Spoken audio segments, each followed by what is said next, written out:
High in the Andes Mountains, the Inca built an empire without the wheel, without a written language, and without money.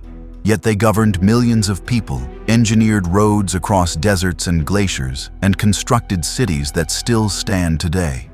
How did they do it? This is the story of the Inca, how a small Andean tribe rose to dominate a vast stretch of South America in less than 100 years, only to collapse in the face of invasion, disease, and internal division. But it's also a story of adaptation, innovation, and resilience, of how a people shaped by their mountainous environment built one of the most remarkable civilizations in human history. In this documentary, we'll follow their rise, examine how their empire functioned, explore their encounters with the Spanish, and trace the legacy that lives on today in language, stone, and culture. Let's begin. Every empire has its origin story, and for the Inca, it begins not with a date on a calendar, but with a divine tale rooted in the sacred waters of Lake Titicaca. According to Inca tradition, long before they built their cities or conquered their neighbors, the gods sent two siblings into the world to bring order, knowledge, and civilization. Their names were Manco Capac and Mama Oclo. The Inca believed that these two figures were the children of Inti, the sun god, one of the most important deities in their religion.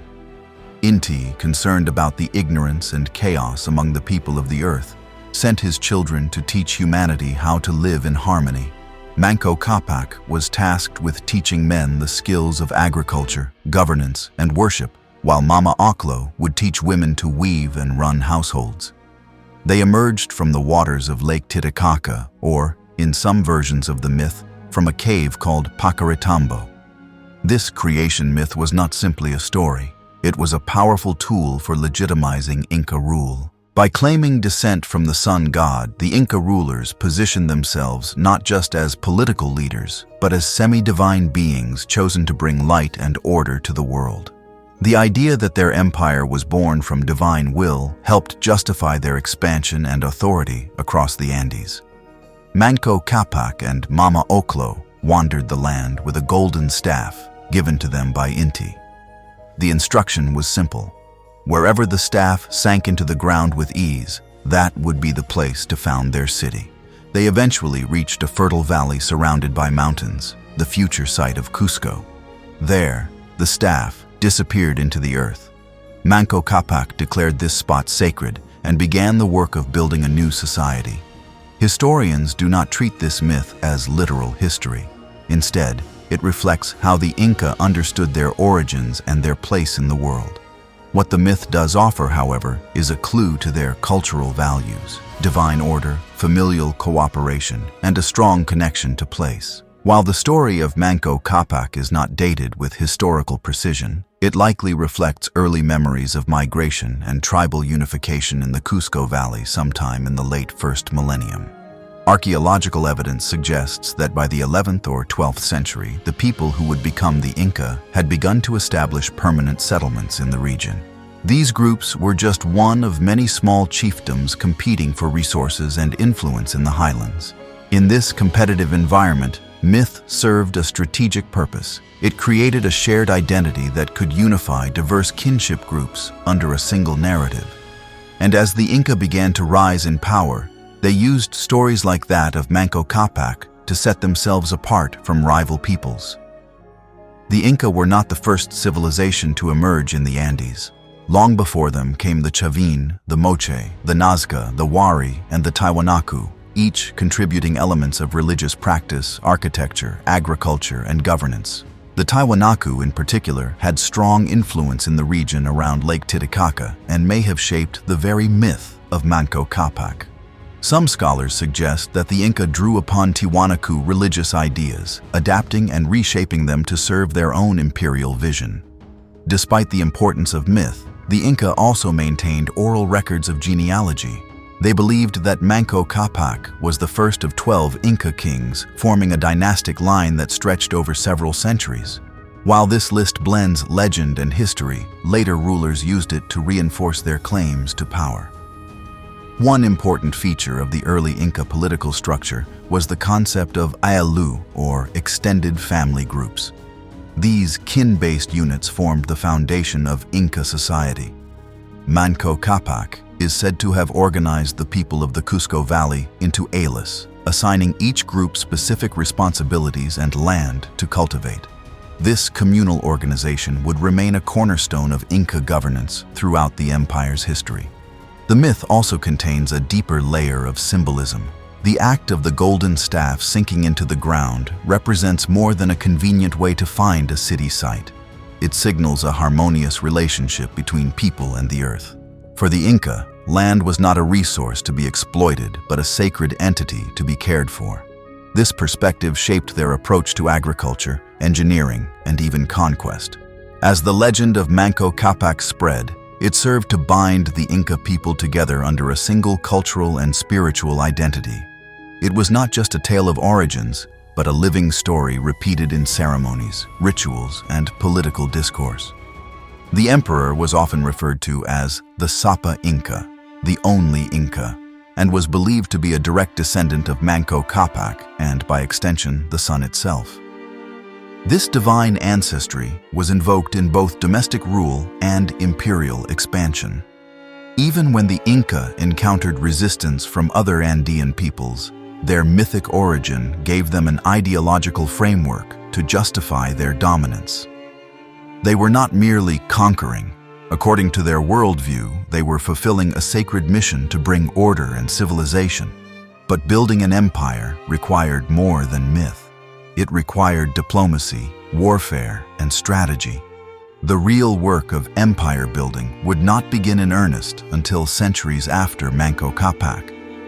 The Inca remained a small regional power in the Cusco Valley for many generations, often overshadowed by larger and more powerful neighbors.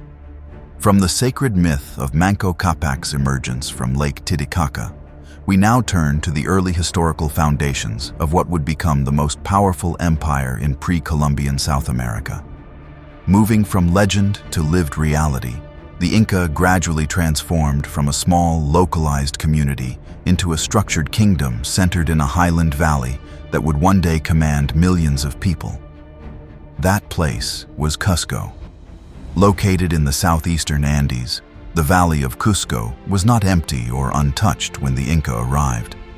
Archaeological evidence shows that the region had been inhabited for centuries before their arrival. Various indigenous groups had long cultivated the land, developed irrigation systems, and engaged in small-scale trade. The Inca entered a dynamic and often competitive landscape where political alliances and military strength determined survival. The early Inca, still more a tribe than a state, likely settled in the area around the 11th or 12th century. By this point, they had begun to differentiate themselves from neighboring groups.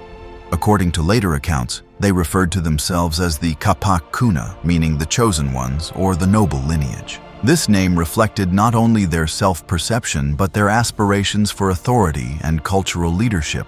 Their choice of Cusco as a home was strategic.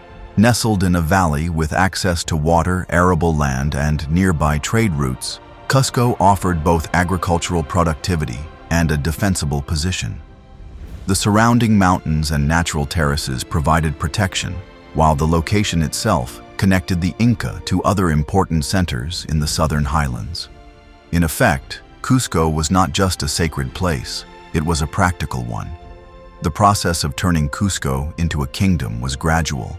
The Inca built alliances with some local groups and fought others. These conflicts were not yet imperial campaigns, but rather small-scale struggles for territory, grazing rights, and prestige. The early Inca rulers, figures like Sinchi Roca, Yupanqui, and Myta Capac, are remembered not for massive conquests, but for their efforts to consolidate control over the immediate region. One of the key features of Inca social organization during this period was the ayllus, or extended family group. Each ayllus shared land, labor, and resources, and these units made up the basic building blocks of Andean society. The Inca began to organize ayllus into a more centralized administrative system, setting the groundwork for the bureaucracy that would later govern a vast empire. By the reign of Capac Yupanqui, often listed as the fifth ruler, the Inca had begun to extend their influence beyond the immediate valley.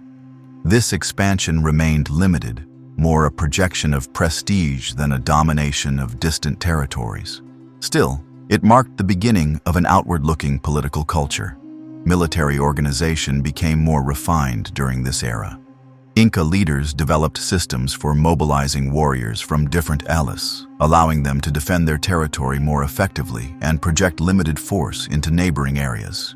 Though these early campaigns were not large-scale invasions, they tested strategies that would later prove essential during the empire's expansion.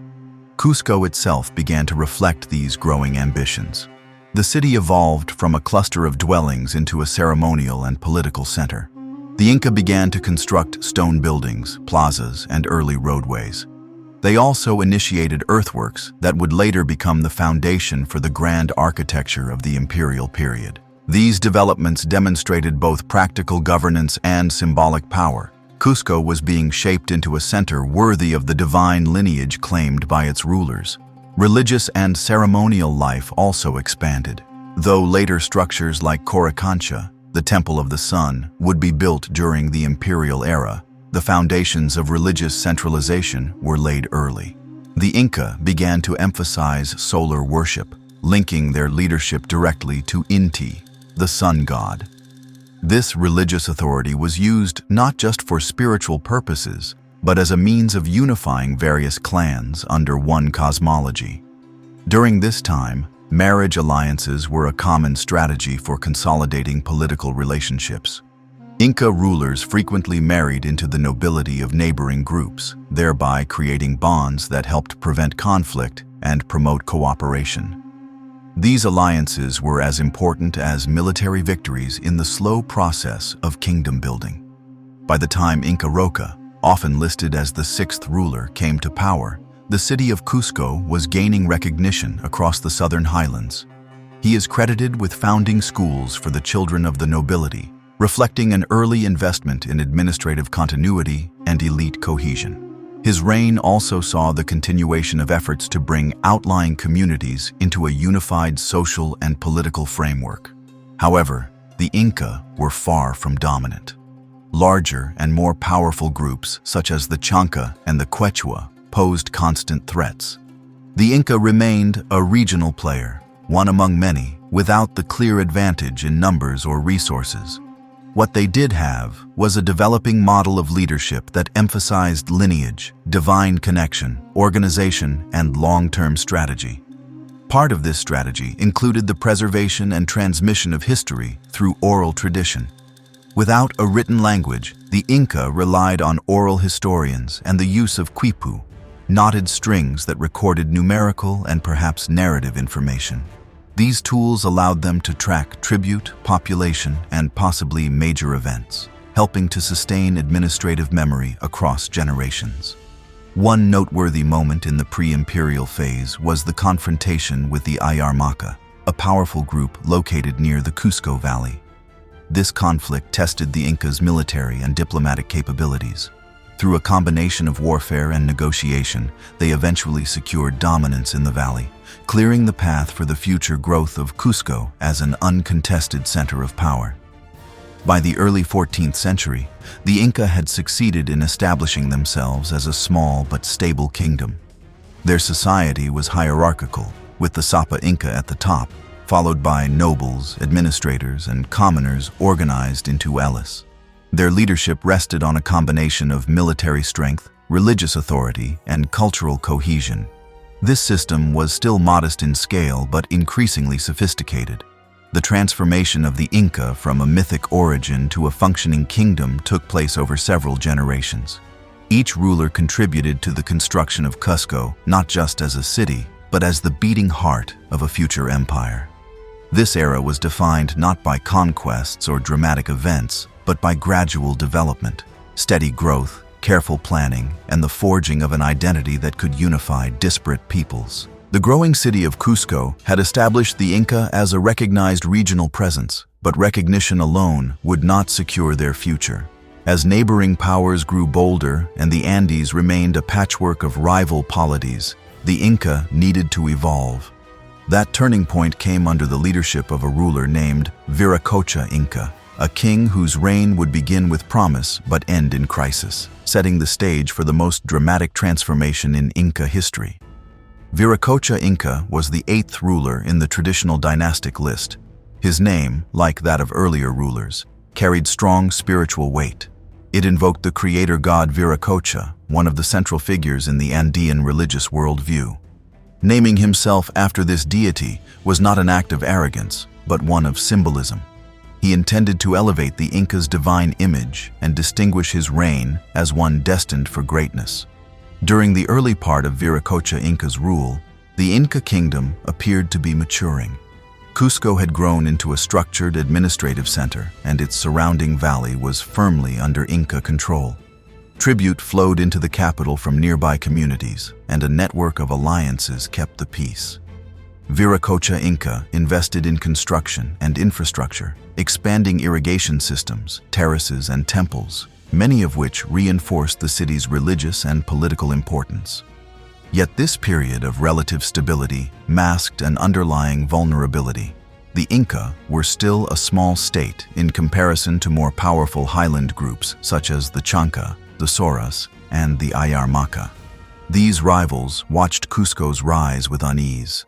While the Inca sought to extend their influence through marriage alliances and diplomacy, the limits of these strategies would soon be tested. The defining moment of Viracocha Inca's reign came in the early 15th century when the Chanca, a fierce and militarized people from the western highlands, launched a full-scale assault on Cusco. The Chanca had long been a formidable presence, occupying key valleys to the west and maintaining a reputation for military aggression. Now, they aimed to destroy the Inca capital and eliminate the kingdom entirely. Faced with the sudden threat of invasion, Viracocha Inca made a decision that would shock later chroniclers. Rather than prepare the city for defense, he fled Cusco along with many nobles and advisors.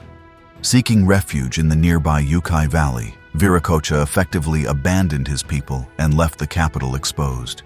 His decision was seen by some as pragmatic, an attempt to preserve the royal lineage. But for many, it marked a failure of leadership. It was during this moment of crisis that a younger son of Viracocha Inca, known then as Yupanqui, stepped forward. He rejected his father's retreat and chose to stay behind in Cusco. Rallying the remaining warriors, servants, and commoners, he prepared the city for battle. The defense was hastily organized, but under his leadership, the Inca forces managed to hold the city and repel the Chanca assault. This unexpected victory changed everything. Yupanqui emerged not only as a military hero, but as a symbol of Inca resilience. The people, inspired by his courage, rallied around him.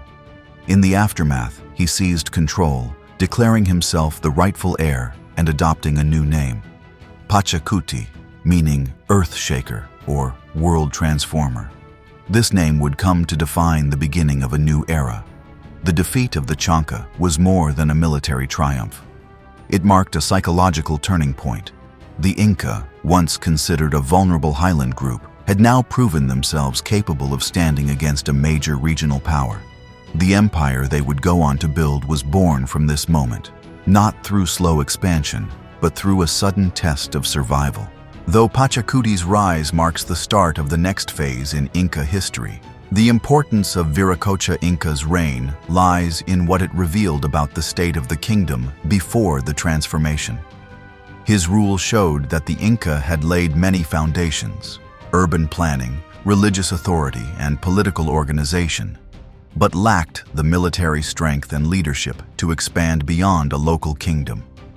His retreat in the face of the Chanca threat exposed the limits of the existing structure. That said, not all of Viracocha Inca's contributions were erased by his successor. The irrigation projects and early architectural developments he sponsored helped lay the physical groundwork for the city's later expansion. His diplomatic relationships, though fragile, provided valuable knowledge about regional politics that Pachacuti would later exploit. Another important aspect of this period was the evolving role of the royal family and the growing competition among royal sons. Inca succession was not strictly hereditary in the European sense. While sons of the reigning Topa Inca were eligible to inherit power, the title did not automatically pass to the eldest. Instead, it often went to the most capable or ambitious. This flexibility allowed talented individuals like Yupanqui to rise, but it also meant that succession disputes were frequent. In the case of Viracocha Inca, his decision to designate another son, Urco, as heir instead of Yupanqui was a fateful misstep. Urco, according to various accounts, was indecisive and lacked the leadership qualities necessary in a time of war. His failure to command respect or organize a defense against the Chanca invasion further weakened the royal household's authority. It was this failure that allowed Yupanqui to step into the void. The rivalry among royal siblings, the response to external threats, and the question of leadership legitimacy would all become recurring themes in Inca political life. Even in their later imperial phase, succession crises would haunt the empire, often with devastating consequences.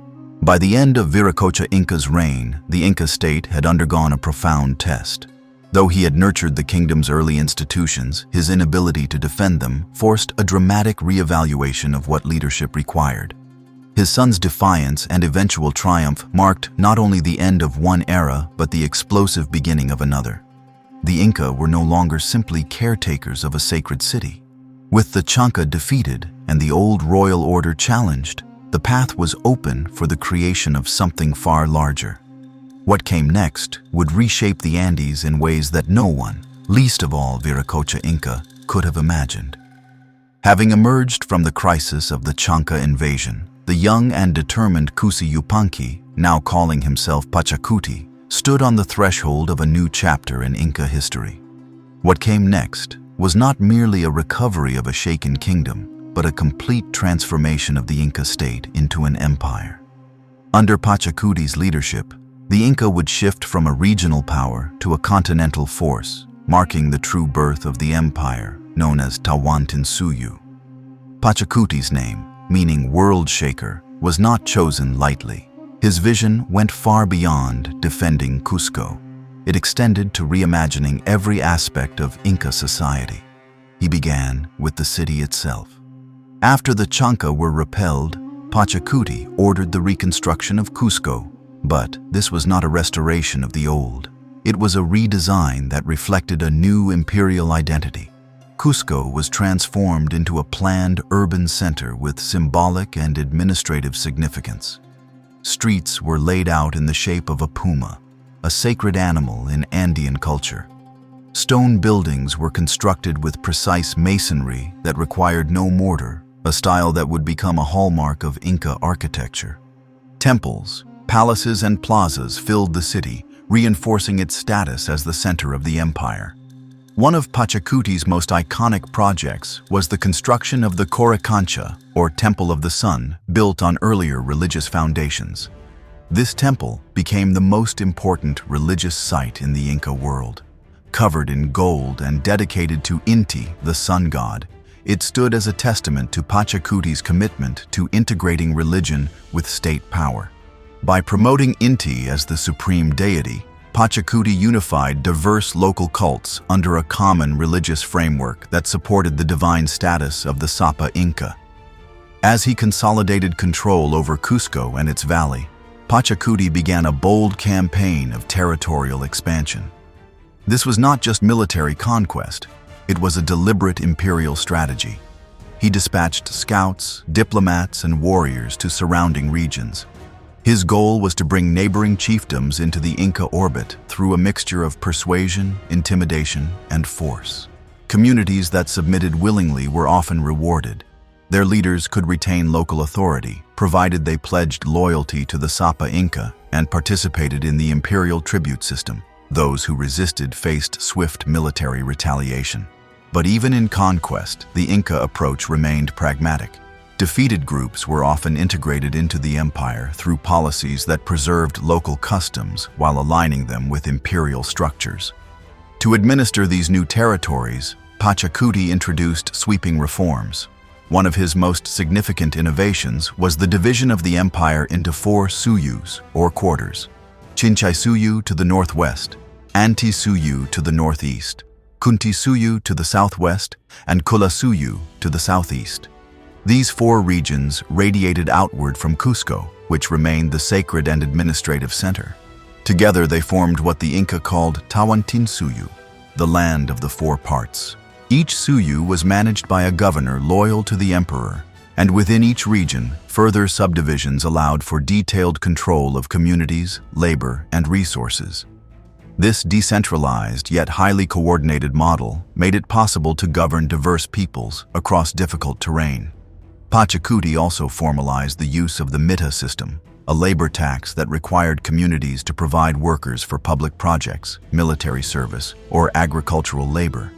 In return, the state provided food, security, and infrastructure.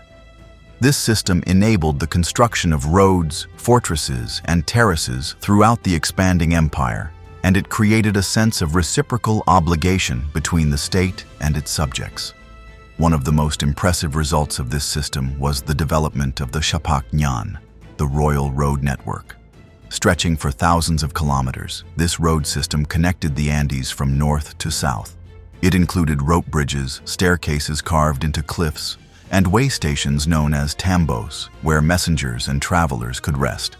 Along these roads, the shaskis, or relay runners, carried messages and goods at remarkable speed, aided by quipu to record numerical data. Quipu, a system of knotted strings, became an essential part of Inca administration. While it did not function as a written language in the modern sense, it allowed the state to track census data, tribute, and labor quotas with accuracy. Trained officials known as quipuka mayaks managed this information and reported to higher authorities in the bureaucracy. Pachacuti's reforms also extended to religion and ideology.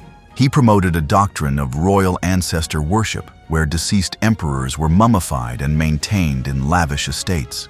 These mummies continued to own property, receive tribute, and participate in ceremonies. Inca society thus preserved the political legacy of each ruler in a physical and symbolic form.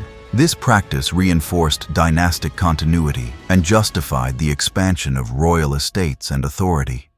To ensure loyalty, Pachacuti initiated the policy of mitma or mitmakuna, which involved resettling large numbers of people across the empire. Groups were moved from their homelands to other regions, breaking potential alliances and promoting cultural integration. While this policy was disruptive for many, it helped to stabilize the empire by reducing the likelihood of regional rebellion. Pachacuti's leadership was not only strategic, it was deeply personal. He took an active role in military campaigns and traveled widely to inspect provinces. His presence inspired loyalty among his followers and fear among his enemies. Chroniclers record that he maintained strict discipline in his armies and expected absolute obedience. One of his notable campaigns extended the empire southward into Kulasuyu, where the powerful Kala people were defeated. These victories brought vast new territories under Inca control and expanded access to important resources like llamas, silver, and agricultural land. But Pachacuti also prepared for succession. He appointed his son, Topa Inca Yupanqui, as co-ruler and trained him in the arts of governance and war. This dual rule not only ensured a smoother transition, but allowed for continued expansion while maintaining stability at the center. By the end of Pachacuti's reign, the Inca Empire had grown from a modest highland kingdom to a complex and expansive state stretching across much of the central Andes. His legacy was not simply territorial, it was institutional. He had built the framework of an empire that would endure, administratively and culturally, even beyond the fall of its political power. Pachacuti died in the late 15th century, likely in the city of Cusco, surrounded by the legacy he had constructed. His mummy, as was custom, became part of the royal cult, his name forever tied to the golden age of Inca expansion. With the empire firmly established by Pachacuti and the foundations of Tawantinsuyu in place, leadership passed into the hands of his son, Topa Inca Yupanqui.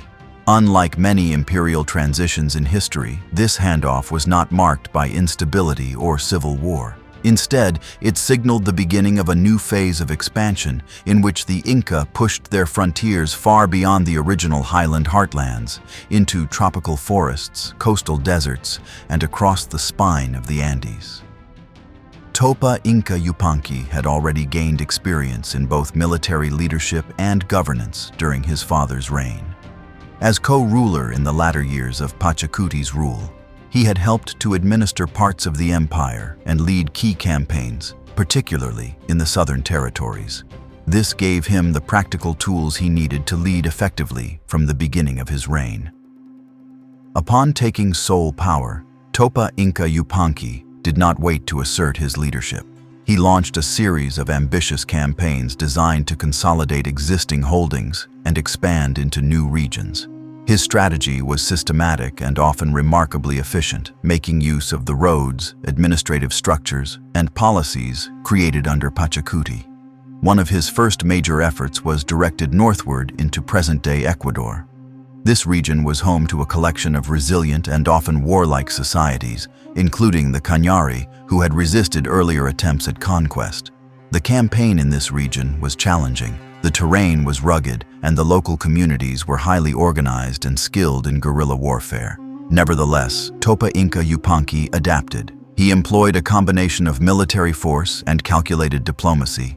In some cases, he offered generous terms to those who submitted peacefully, allowing local leaders to retain partial control in exchange for loyalty and tribute. In more resistant areas, the Inca used overwhelming military pressure, followed by the resettlement of loyal Mitmakuna to pacify and integrate the population. The conquest of the Cañari was significant not only because of the military achievement, but also because of the resources it brought into the empire. The northern Andes offered fertile valleys, skilled laborers, and access to the Pacific coast. These regions enriched the empire economically and helped solidify the Inca presence across a wider ecological range. Topa Inca Yupanqui also turned his attention westward to the coastal deserts. The arid Pacific coast was home to ancient and wealthy civilizations such as the Chimu, who had long maintained powerful urban centers and elaborate irrigation systems. The Chimu capital, Chan Chan, was one of the largest cities in the pre-Columbian Americas, built almost entirely of adobe and organized into vast walled compounds. The conquest of the Chimu was one of the most important events of Topa Inca Yupanqui's reign. It required careful planning and coordination. The Inca cut off the Chimu's water supply by seizing control of the canal systems feeding the city. Faced with a siege and the gradual collapse of their agricultural base, the Chimu were forced to surrender. Their rulers were absorbed into the Inca elite, and their artisans were relocated to Cusco and other centers of the empire. By acquiring the Chimu territories, the Inca gained access to vast quantities of precious metals, skilled craftsmen, and one of the most sophisticated administrative traditions in the Andes. These assets were quickly integrated into the imperial economy, further enhancing Cusco's status as the dominant power in the region. Topa Inca Yupanqui's expansion also extended into the Amazonian foothills and parts of modern-day Bolivia and Argentina.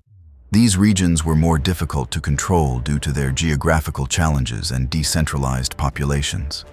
In these areas, the Inca strategy shifted from full conquest to strategic outposts and alliances. Fortresses were built in key mountain passes, and Inca garrisons helped maintain a presence without fully occupying the terrain. Another remarkable episode in his rule was an alleged maritime expedition to the Pacific, mentioned in several colonial chronicles. According to these accounts, Topa Inca Yupanqui organized a fleet of balsas, large rafts with sails, to explore territories far beyond the mainland. Some stories suggest that he reached islands off the coast and returned with exotic items such as shells, slaves, and possibly gold. While the historical accuracy of this expedition is debated, it reflects the scale of ambition that characterized his reign. In the core of the empire, Topa Inca Yupanqui maintained the institutions his father had developed. He continued the practice of mita labor, the use of quipu record-keeping, and the role of provincial governors reporting back to Cusco. However, he also refined certain elements. He reorganized the census system and adjusted tribute requirements in newly conquered regions to reflect local production capacity. Religious policy under Topa Inca Yupanqui followed closely in the footsteps of Pachacuti. Worship of Inti remained central, and Cusco continued to be the spiritual capital of the empire. He supported the construction of temples and shrines across the provinces, helping to spread Inca religious ideology while accommodating local deities through a practice known as religious syncretism. This allowed conquered peoples to continue venerating their ancestral gods, as long as they acknowledged the supremacy of Inti and the Topa Inca. One of the notable personal qualities of Topa Inca Yupanqui was his attention to succession. Perhaps recognizing the problems that could arise from unclear inheritance, he carefully selected his heir, Huayna Capac, and involved him in governance early. Like his father before him, he promoted a co-rulership model, ensuring that the transition would be smooth and the administration would continue uninterrupted. By the time of his death, likely in the late 15th century, the Inca Empire had reached unprecedented size and complexity. It stretched from modern-day southern Colombia in the north to central Chile in the south, covering a wide variety of climates, languages, and cultures. What had begun as a local kingdom just 2 generations earlier had become one of the largest empires in the world at the time. Topa Inca Yupanqui's reign proved that the Inca were not only capable of conquering territory, but also of governing it effectively. His campaigns added thousands of kilometers of roads, dozens of new provinces, and millions of new subjects to the empire. He combined strategic warfare with pragmatic governance and left behind an empire that was both powerful and surprisingly cohesive. However, with such rapid expansion came new pressures. Maintaining control over such a vast and diverse realm would demand even greater administrative skill and political acumen. As Huayna Capac inherited the empire from his father, he faced the enormous challenge of securing the frontiers, managing distant populations, and responding to the growing complexity of an empire stretched across the Andes. As Topa Inca Yupanqui's reign came to a close, the empire he had expanded from the highlands to the coast stood at the height of its power. The mantle of leadership passed to his son, Huayna Capac, who inherited not only an immense and diverse territory, but also the enormous responsibility of holding it together. Huayna Capac's rule would be defined by both ambition and adversity. He would push the northern boundaries of the Inca Empire to their greatest extent, but he would also face the first signs of the pressures that would eventually unravel it. Huayna Capac was born in the imperial city of Tumipampa, located in what is now southern Ecuador. His birthplace was no accident. It reflected his father's northern campaigns and the growing importance of the regions beyond Cusco. Even before ascending the throne, Huayna Capac had been involved in military operations and had demonstrated an understanding of both battlefield tactics and the complexities of regional governance. Upon becoming Topa Inca, Huayna Capac focused much of his attention on the northern frontier. His ambitions were clear: to secure and extend Inca authority across the northern Andes and into the territories of present-day Colombia. This was no easy task. The societies in this region were politically fragmented, culturally diverse, and often fiercely independent. Unlike the more centralized kingdoms of the southern highlands, northern groups such as the Quitu and the Pasto operated in loose alliances and frequently resisted outside control. To overcome these obstacles, Huayna Capac continued to rely on the proven combination of military conquest, political negotiation, and strategic resettlement. The Inca road network was extended northward, and new tambos and administrative centers were built to support long-term occupation. The city of Tumipampa was expanded as a secondary imperial capital, symbolically anchoring Inca authority in the north. The expansion into these new regions brought both rewards and challenges.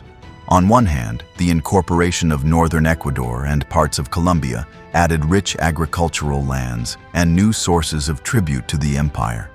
On the other, the dense forests, high humidity, and difficult terrain made administration and communication more difficult. Rebellions and uprisings were frequent, and Huayna Capac spent considerable time traveling between Cusco and Tumipampa to manage the empire personally. This emphasis on the north also had long-term consequences.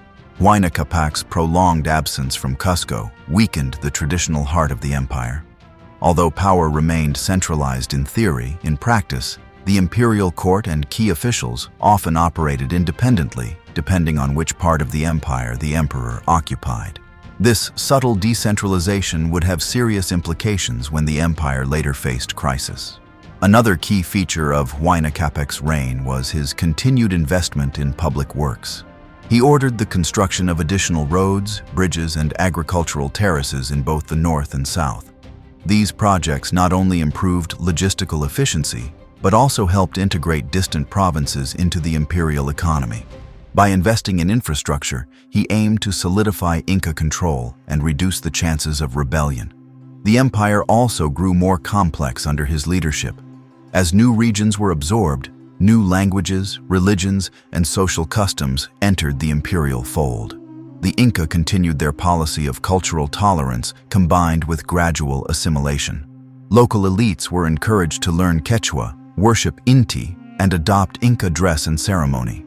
In return, they were granted positions within the state apparatus and allowed to maintain some local authority.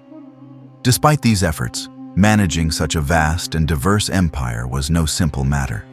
The sheer scale of Tawantinsuyu by this point, spanning thousands of kilometers from north to south, meant that cracks were beginning to form beneath the surface. Local grievances could take months to reach the capital, and official responses even longer. The effectiveness of the Maita system also varied across regions, depending on the enthusiasm or resistance of local populations. It was in this context, an empire powerful but stretched, that a new and unforeseen threat emerged: disease. Sometime around the early 16th century, long before any Spaniards physically arrived in Inca territory, smallpox swept through the northern provinces. The disease had likely traveled ahead of European explorers from Central America, spreading silently through trade routes and indigenous networks. Smallpox was unlike anything the Andean world had encountered before. It spread rapidly and killed without discrimination. Entire communities were devastated in a matter of weeks. The Inca, with no prior exposure or immunity to such diseases, were particularly vulnerable. The tightly packed settlements and extensive road system that had once been assets now became liabilities, facilitating the disease's spread. Huayna Capac, while staying in the north, contracted smallpox. His death was sudden and unexpected, and it left the empire in a state of political uncertainty. Even more tragic was the death of his chosen heir, Ninan Kuyochi, who also succumbed to the disease. With both the emperor and the successor dead, the question of leadership became a source of deep contention. What followed was a highly destabilizing moment for the Inca state. The absence of a clear heir sparked a dispute between two surviving sons of Huayna Capac: Huascar, who was based in Cusco and represented the traditional royal line, and Atahualpa, who had been raised in the north and commanded loyalty from much of the northern military elite. This disagreement would quickly escalate into a full-scale civil war, dividing the empire and pitting brother against brother. Huayna Capac's legacy is thus a complex one. On the one hand, he extended the reach of the Inca farther than ever before, integrating distant territories and enriching the empire's resources.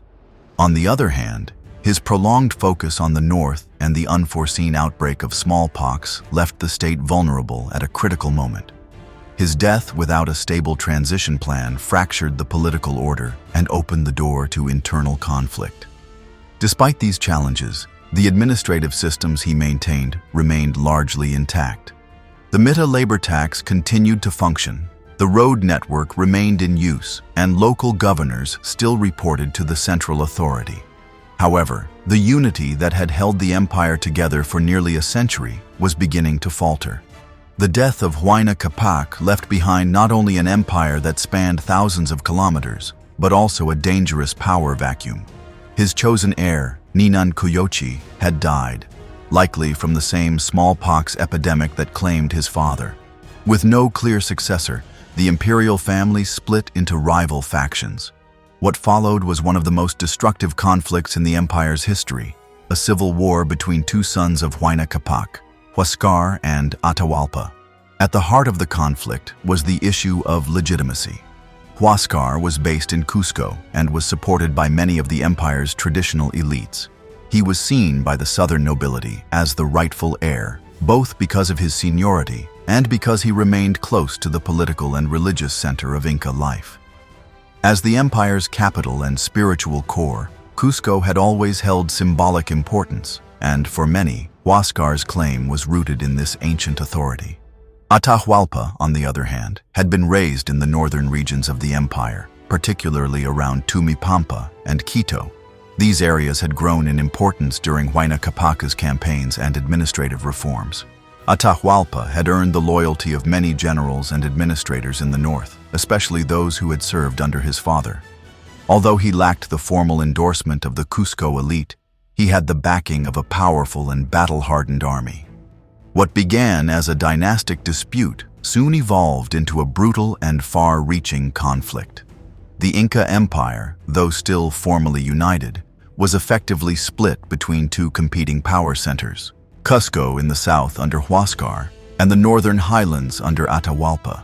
The war began with minor clashes and diplomatic maneuvers, but quickly escalated into a full-scale military campaign. Huáscar, determined to assert control over the entire empire, sent his forces north to confront Atahualpa. At first, his armies had the advantage in numbers and formal authority. However, Atahualpa's commanders, particularly Generals Chalcuchimac and Quizquiz, were seasoned veterans. They had served under Huayna Capac in his northern campaigns and understood both the terrain and the enemy's weaknesses. One of the major turning points in the conflict came when Huáscar's army suffered a defeat at the hands of Atahualpa's forces near the city of Ambato. This loss not only damaged Huáscar's military credibility, but also encouraged several neutral regions to side with Atahualpa. Over time, the war began to shift decisively in favor of the northern faction. Atahualpa himself was captured early in the war by Huáscar's forces, but this setback did not end his campaign. His generals continued the fight and ultimately secured his release. This episode only reinforced the perception among his followers that Atahualpa had the favor of the gods and the momentum of fate. By the time Atahualpa's forces reached the outskirts of Cusco, they had effectively defeated all major resistance. Huáscar was captured, and many members of the Cusco nobility were executed. Atahualpa had, in practice, won the war. But the empire he now ruled was deeply wounded. Entire provinces had been devastated by battles. Crops were destroyed, communities dislocated, and infrastructure disrupted. Moreover, the ideological foundation of unity, the idea that the Topa Inca was the divine son of the sun and therefore above conflict, had been shattered. The Inca Civil War left scars that would not heal quickly. It undermined the authority of the royal house and fractured the loyalty of subject peoples. Many local leaders who had been forced to choose sides or had suffered under punitive campaigns now viewed the central authority with suspicion. Others, hoping to escape future imperial entanglements, began to retreat from full cooperation with the state. In many ways, the Civil War marked a significant shift in the character of the empire. It showed that political violence could erupt even within a supposedly divine monarchy. It demonstrated that military might, rather than spiritual legitimacy, could decide succession. And most tragically of all, it exposed just how vulnerable the Inca Empire had become. Just as foreign invaders were approaching its borders, Atahualpa, though victorious, did not have long to enjoy his success.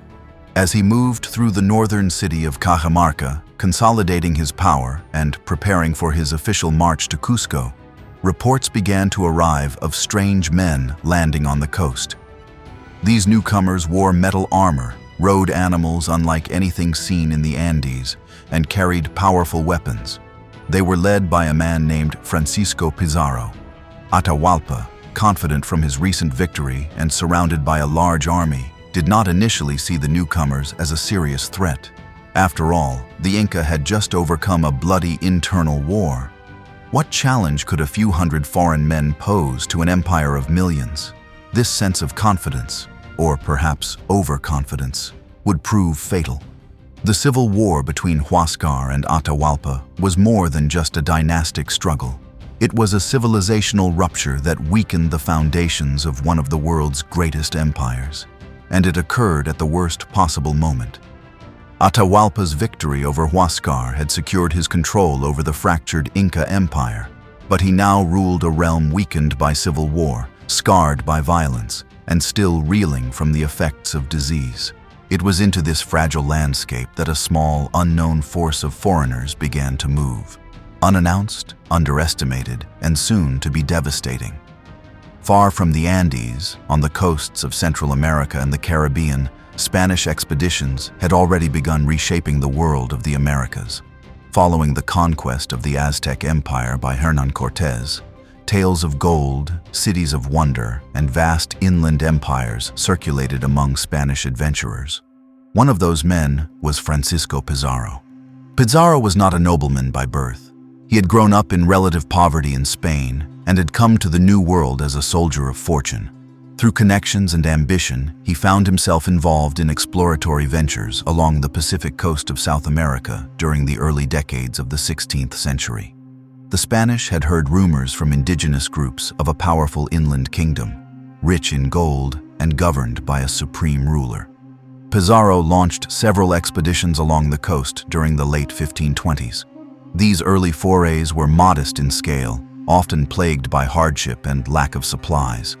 But they yielded enough evidence, gold trinkets, fine textiles, and news of the Inca to convince him and his partners that an empire waited inland. With support from the Spanish crown, Pizarro finally organized a more focused expedition in the early 1530s. He returned to the northern Peruvian coast with fewer than 200 men. By the time he arrived, the Inca Empire was still gripped by the aftermath of civil war, and Atahualpa was traveling with his army near the town of Cajamarca, preparing to enter Cusco in full triumph. The timing could not have been more consequential.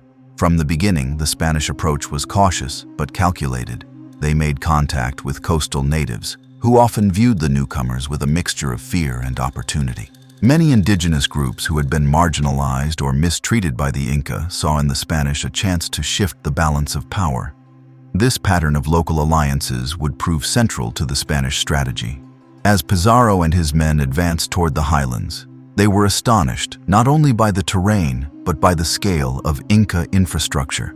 Roads paved with stone, granaries filled with supplies, and an organized population were unlike anything they had seen in other regions.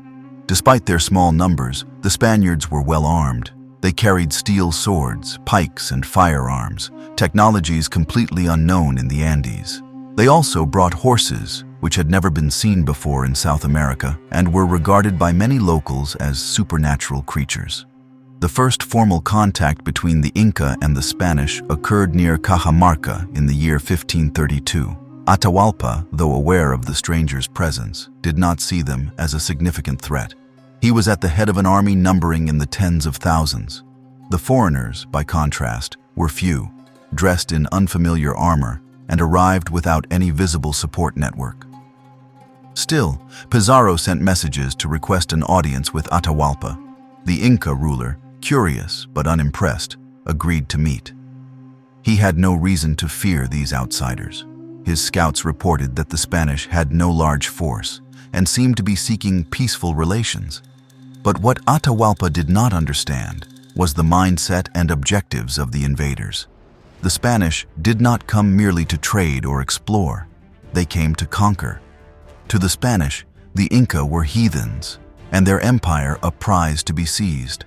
Pizarro and his men believed they were agents of Christian expansion as well as fortune seekers.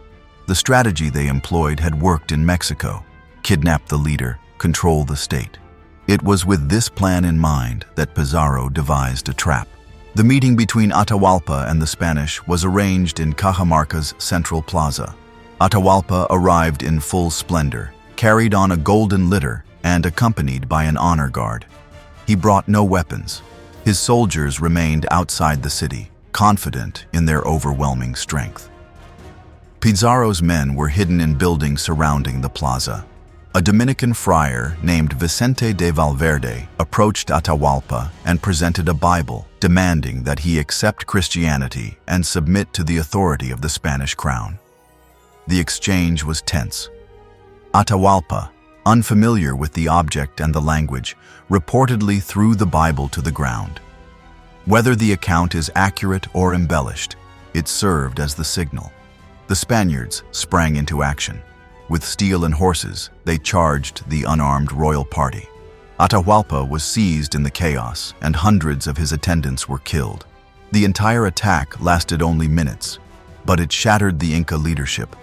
Atahualpa was taken hostage, and the Spanish immediately began to assert control over the surrounding area.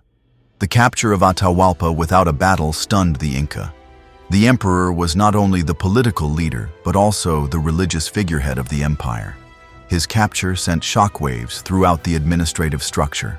Local officials were unsure whether to resist, negotiate, or await orders. The Inca had no precedent for this kind of crisis. For Pizarro, the capture was a calculated success. Holding Atahualpa gave him extraordinary leverage. The Spaniards did not need to defeat an army in open combat. They had captured the empire's symbolic center. Atahualpa, realizing the danger he was in, tried to negotiate his release. He promised a ransom that would become one of the most infamous events in the history of conquest. At this moment, the fate of the Inca Empire hung in the balance. The Spanish had taken its living symbol, and yet they remained vastly outnumbered. The empire was still intact, its armies still operational, but leadership was paralyzed. The full consequences of this meeting at Cajamarca would unfold in the months to come. As the dust settled in Cajamarca and Atahualpa sat in captivity, the Spanish found themselves in possession of something more powerful than they had expected: the living emperor of the Inca Empire. Though vastly outnumbered and surrounded by hostile territory, they had struck a psychological blow so profound that the empire's structure appeared frozen in uncertainty. But the conquest was not yet complete. What followed was a surreal episode of negotiation, deception, and irreversible decisions that would forever alter the future of the Andes. Atahualpa, held in a room in Cajamarca, quickly grasped the gravity of the situation. The Spanish had no immediate plan for administration, no large army to enforce control, and no deep understanding of the Inca political system. What they had was a belief in their own superiority, driven by a mixture of religious zeal, greed, and the memory of their recent success in Mexico. Atahualpa's goal was simple: secure his release and restore order. To buy his freedom, Atahualpa proposed what would become one of the most famous ransoms in world history. He offered to fill a large room with gold, up to a line marked on the wall, and to fill 2 additional rooms with silver. These rooms were not small. The gold room alone was over 20 feet long and more than 10 feet wide. Atahualpa promised to accomplish this within a few months, drawing on the vast resources of his empire. Pizarro and his men agreed to the offer. They were stunned by its scale, but eager to accept. For the Spanish, the wealth of the Andes had always been the ultimate prize, and now, without a battle, they had the potential to claim it. Over the following weeks, messengers were sent across the empire with orders to collect treasure from temples, palaces, and storehouses. Gold and silver objects, many of them religious or ceremonial, were gathered, melted down, and transported to Cajamarca. The flow of precious metals was astonishing. It included finely crafted items such as masks, jewelry, and religious icons, many of which were irreparably destroyed in the process of converting them into bullion. The melting of sacred objects marked a deeper cultural loss. These items were not merely valuable, they were embodiments of divine power, ancestors, and cosmological order. Their destruction symbolized a rupture in the Andean worldview, a desecration of the spiritual fabric that had held the empire together. Meanwhile, Atahualpa remained a prisoner. He was allowed to maintain some semblance of royal dignity. Servants brought him food, and he was permitted to communicate with his court. But his position was precarious. The Spanish debated among themselves whether he could be trusted, whether releasing him was wise, and whether his continued influence posed a threat to their fragile hold on power. As the gold and silver piled up, tensions within the Spanish camp grew. Pizarro's authority was challenged by rival factions, some of whom feared that Atahualpa was secretly organizing resistance. Others worried that his release would rally the empire's armies and trigger a backlash. Rumors circulated that Inca generals were gathering forces nearby. Though these movements were likely precautionary and not outright hostile, the Spanish interpreted them as threats. The possibility of an uprising, combined with the internal rivalries among the conquistadors, created a volatile atmosphere. Pizarro's position was difficult. He had received the ransom as promised, but now faced a political dilemma.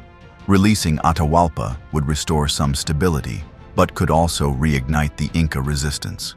Executing him would eliminate the symbolic center of opposition, but risk widespread rebellion. A trial was staged. Atahualpa was charged with various crimes, some grounded in Spanish legal norms, others fabricated. These included plotting rebellion, idolatry, and even fratricide for his role in Huáscar's death. The proceedings were a formality. The outcome had already been decided. Atahualpa was sentenced to death. Initially, he was to be burned alive, a fate traditionally reserved for heretics under Spanish law. However, after agreeing to be baptized into Christianity, a final gesture under duress, his sentence was commuted to execution by garrote, a method of strangulation using a wooden or iron collar. On the day of his death in 1533, Atahualpa was brought into the plaza at Cajamarca. Spanish witnesses later described the scene as tense and solemn. To his people, he was not just a king, but a sacred figure, the Topa Inca, son of the sun. His execution sent shockwaves across the empire. Atahualpa's death did not restore order.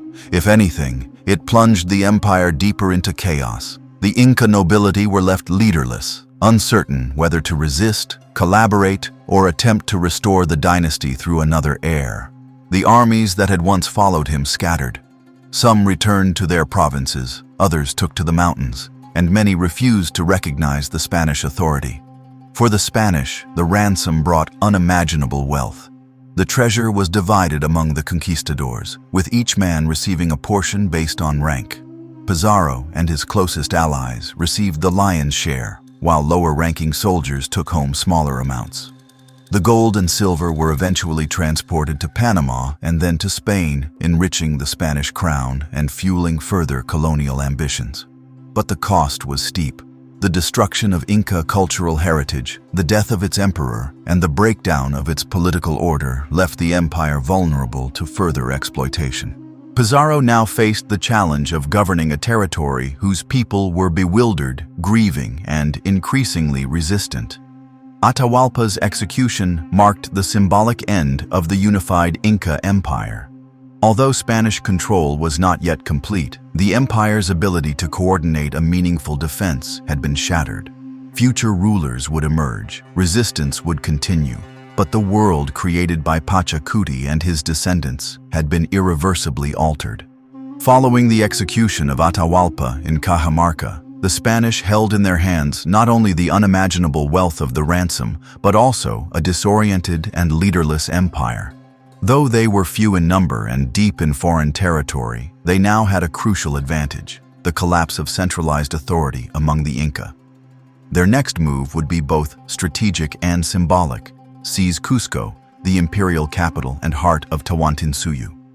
With Atahualpa gone, Pizarro understood that any remaining Inca resistance needed to be quickly suppressed. His goal was to march on Cusco, where imperial legitimacy had resided for centuries. Though Atahualpa had never formally entered the city as Topa Inca, Cusco remained sacred to the people, the priests, and many nobles. Taking it would deliver a psychological and political blow to the remnants of Inca power. At this time, Spanish control remained tenuous. Their forces numbered fewer than 200, though they had been reinforced by more men arriving from Panama. Importantly, their strength was augmented by growing numbers of indigenous allies, many of whom saw the Spanish as a chance to free themselves from Inca dominance. Among these were the Cañari, Huanca, and Chachapoya, groups who had long resisted forced labor, religious imposition, or territorial absorption by the Inca state. These alliances were not based on shared culture or worldview, but on immediate political opportunity. The Spanish promised protection, autonomy, and revenge.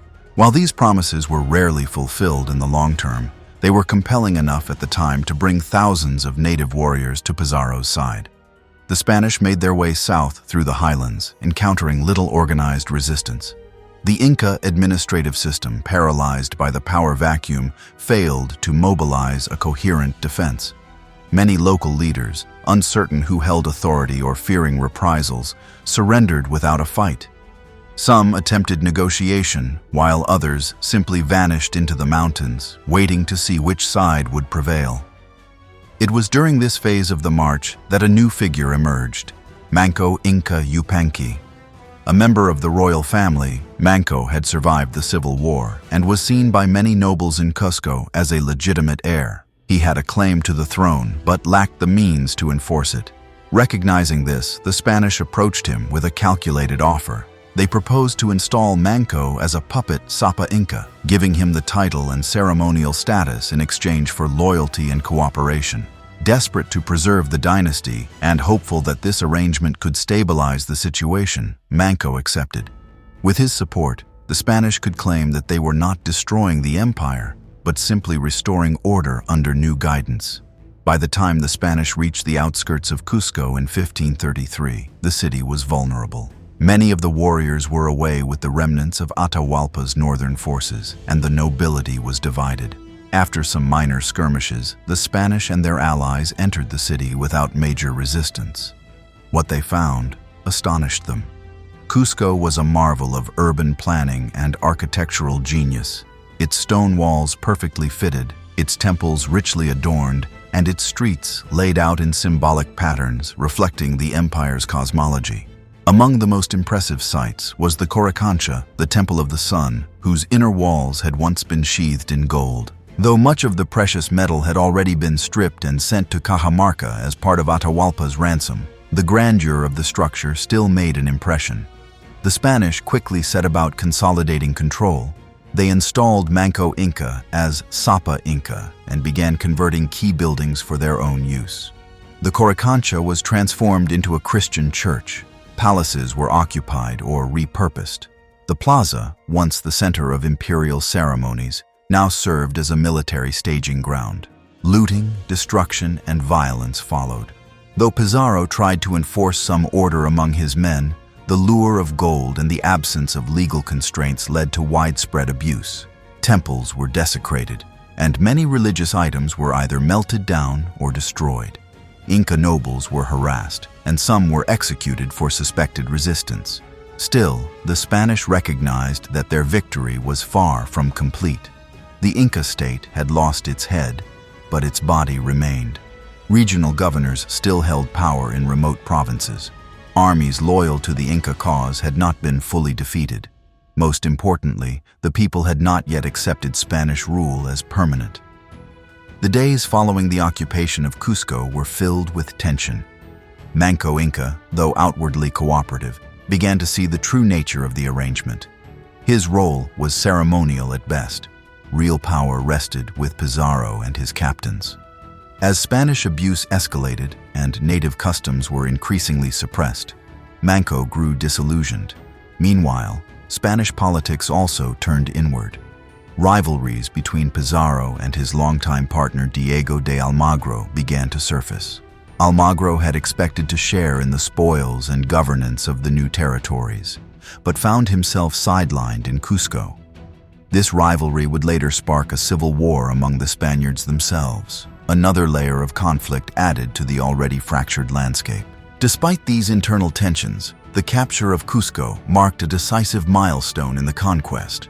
With the city under their control and a puppet emperor in place, the Spanish could now claim dominance over Tawantinsuyu. They began redistributing land to Spanish settlers under the encomienda system, assigning indigenous communities to Spanish overlords who would extract labor and tribute. The fall of Cusco was not just a military conquest, it was the symbolic end of Inca central power. The Topa Inca had been replaced, the capital occupied, and the imperial cult dismantled. Yet, even in defeat, resistance was beginning to stir. Manco Inca would soon abandon his role as a figurehead and take up arms against the invaders. His rebellion would mark the beginning of a new phase in the struggle, a period not of centralized empire, but of guerrilla resistance and survival. Even as Spanish banners flew over Cusco and the city's temples were converted into churches, the spirit of resistance was far from extinguished. The installation of Manco Inca Yupanqui as a puppet ruler had initially offered a fragile sense of stability. However, it did not take long for Manco to recognize the true nature of his situation. Power rested not with him, but with the conquistadors. His cooperation had been a temporary compromise, not a surrender. And soon, Manco Inca would transform from figurehead to freedom fighter, leading one of the most determined uprisings against Spanish rule. The seeds of rebellion were planted almost immediately after the fall of Cusco. Although Manco had accepted the Spanish offer to rule under their supervision, his authority was undermined at every turn.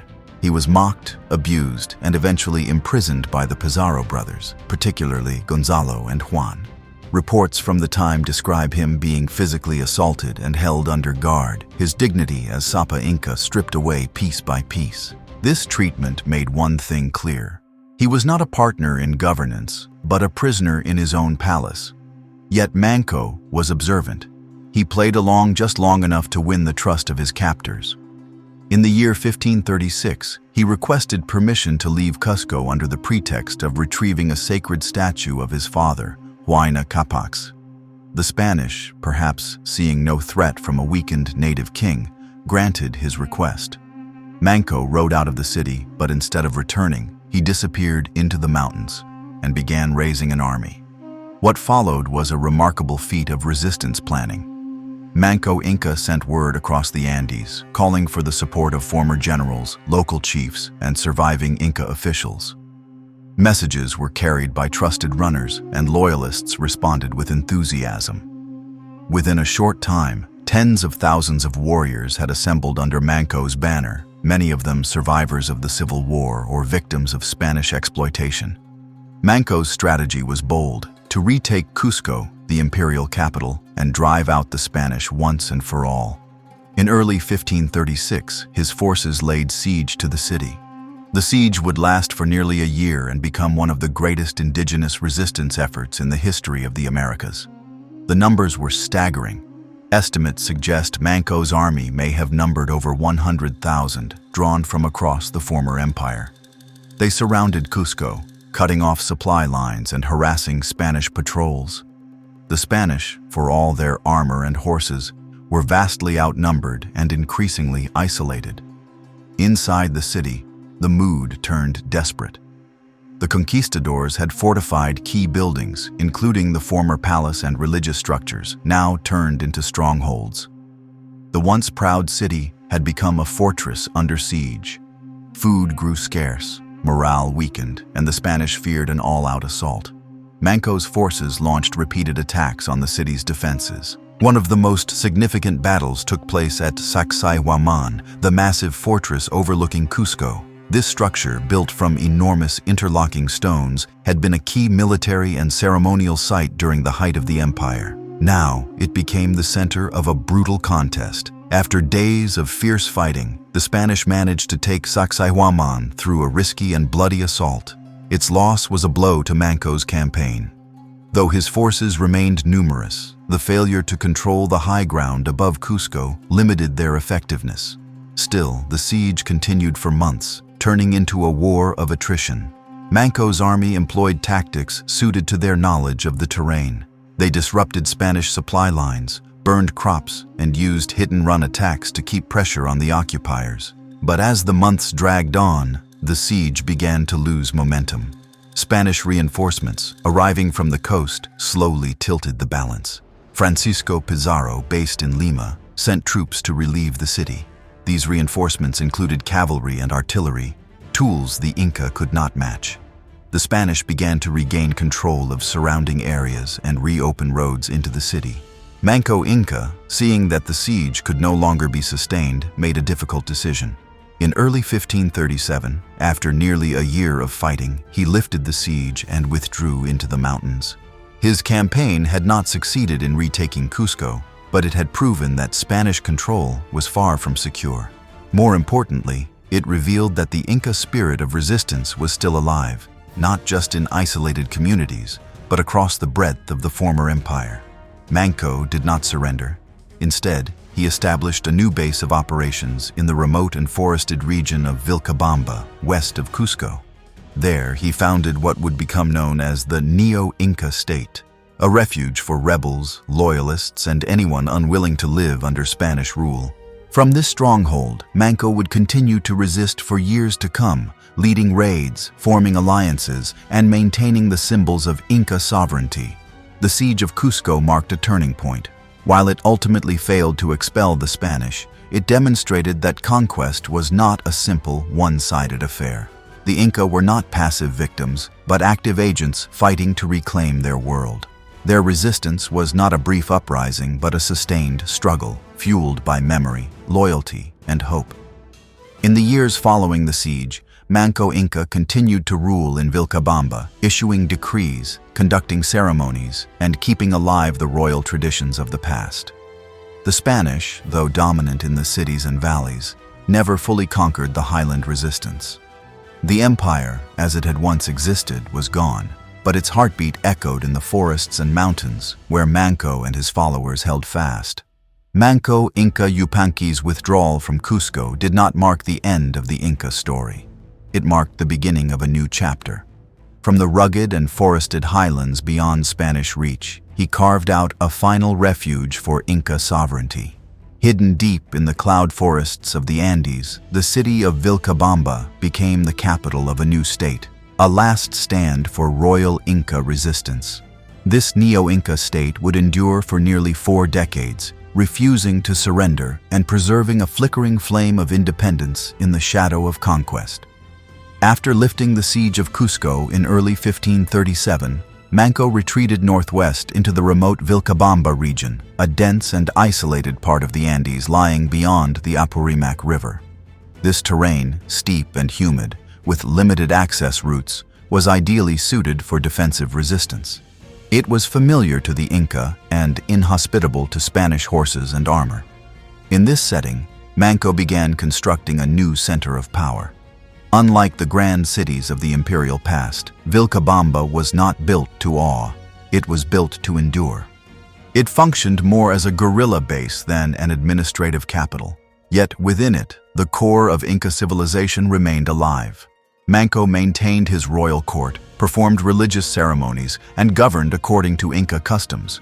He also welcomed fugitives, rebels, and others seeking to escape Spanish rule. Over time, the population grew into a multicultural resistance society, composed of loyal nobles, warriors, priests, and displaced Andean peoples. The creation of the Neo Inca state was not merely symbolic. It became an active center of resistance, launching raids against Spanish-held territories, disrupting supply lines, and sheltering leaders of rebellion. From Vilcabamba, Manco attempted to organize resistance on a broader scale, encouraging coordinated uprisings throughout the highlands. Though most of these efforts were suppressed, they kept the Spanish forces constantly on guard. One of the remarkable aspects of this period was Manco's ability to re-establish a functioning court in exile. Despite the devastation of war and betrayal, he revived aspects of royal ceremony and even minted symbols of state continuity. He was referred to as Topa Inca, maintained his lineage claims, and governed with a council of loyal advisors. Inca religion, suppressed in the cities, remained central in Vilcabamba. Worship of Inti continued, and festivals marking the solar calendar were observed. The Spanish, meanwhile, sought to destroy the Neo Inca state, but found it elusive. Their attempts to penetrate the Vilcabamba region were often met with ambushes, disease, and logistical challenges. Expeditions were mounted from Cusco and Lima, but few achieved lasting results. Manco had chosen his refuge well, and for years he held the Spanish at bay. Nevertheless, the Neo Inca state was not without hardship. Isolated and under constant threat, its economy was limited. Agriculture was possible, but trade routes were cut off, and material resources were scarce. Inca artisans could no longer access the metals and tools that had once made Cusco a cultural center.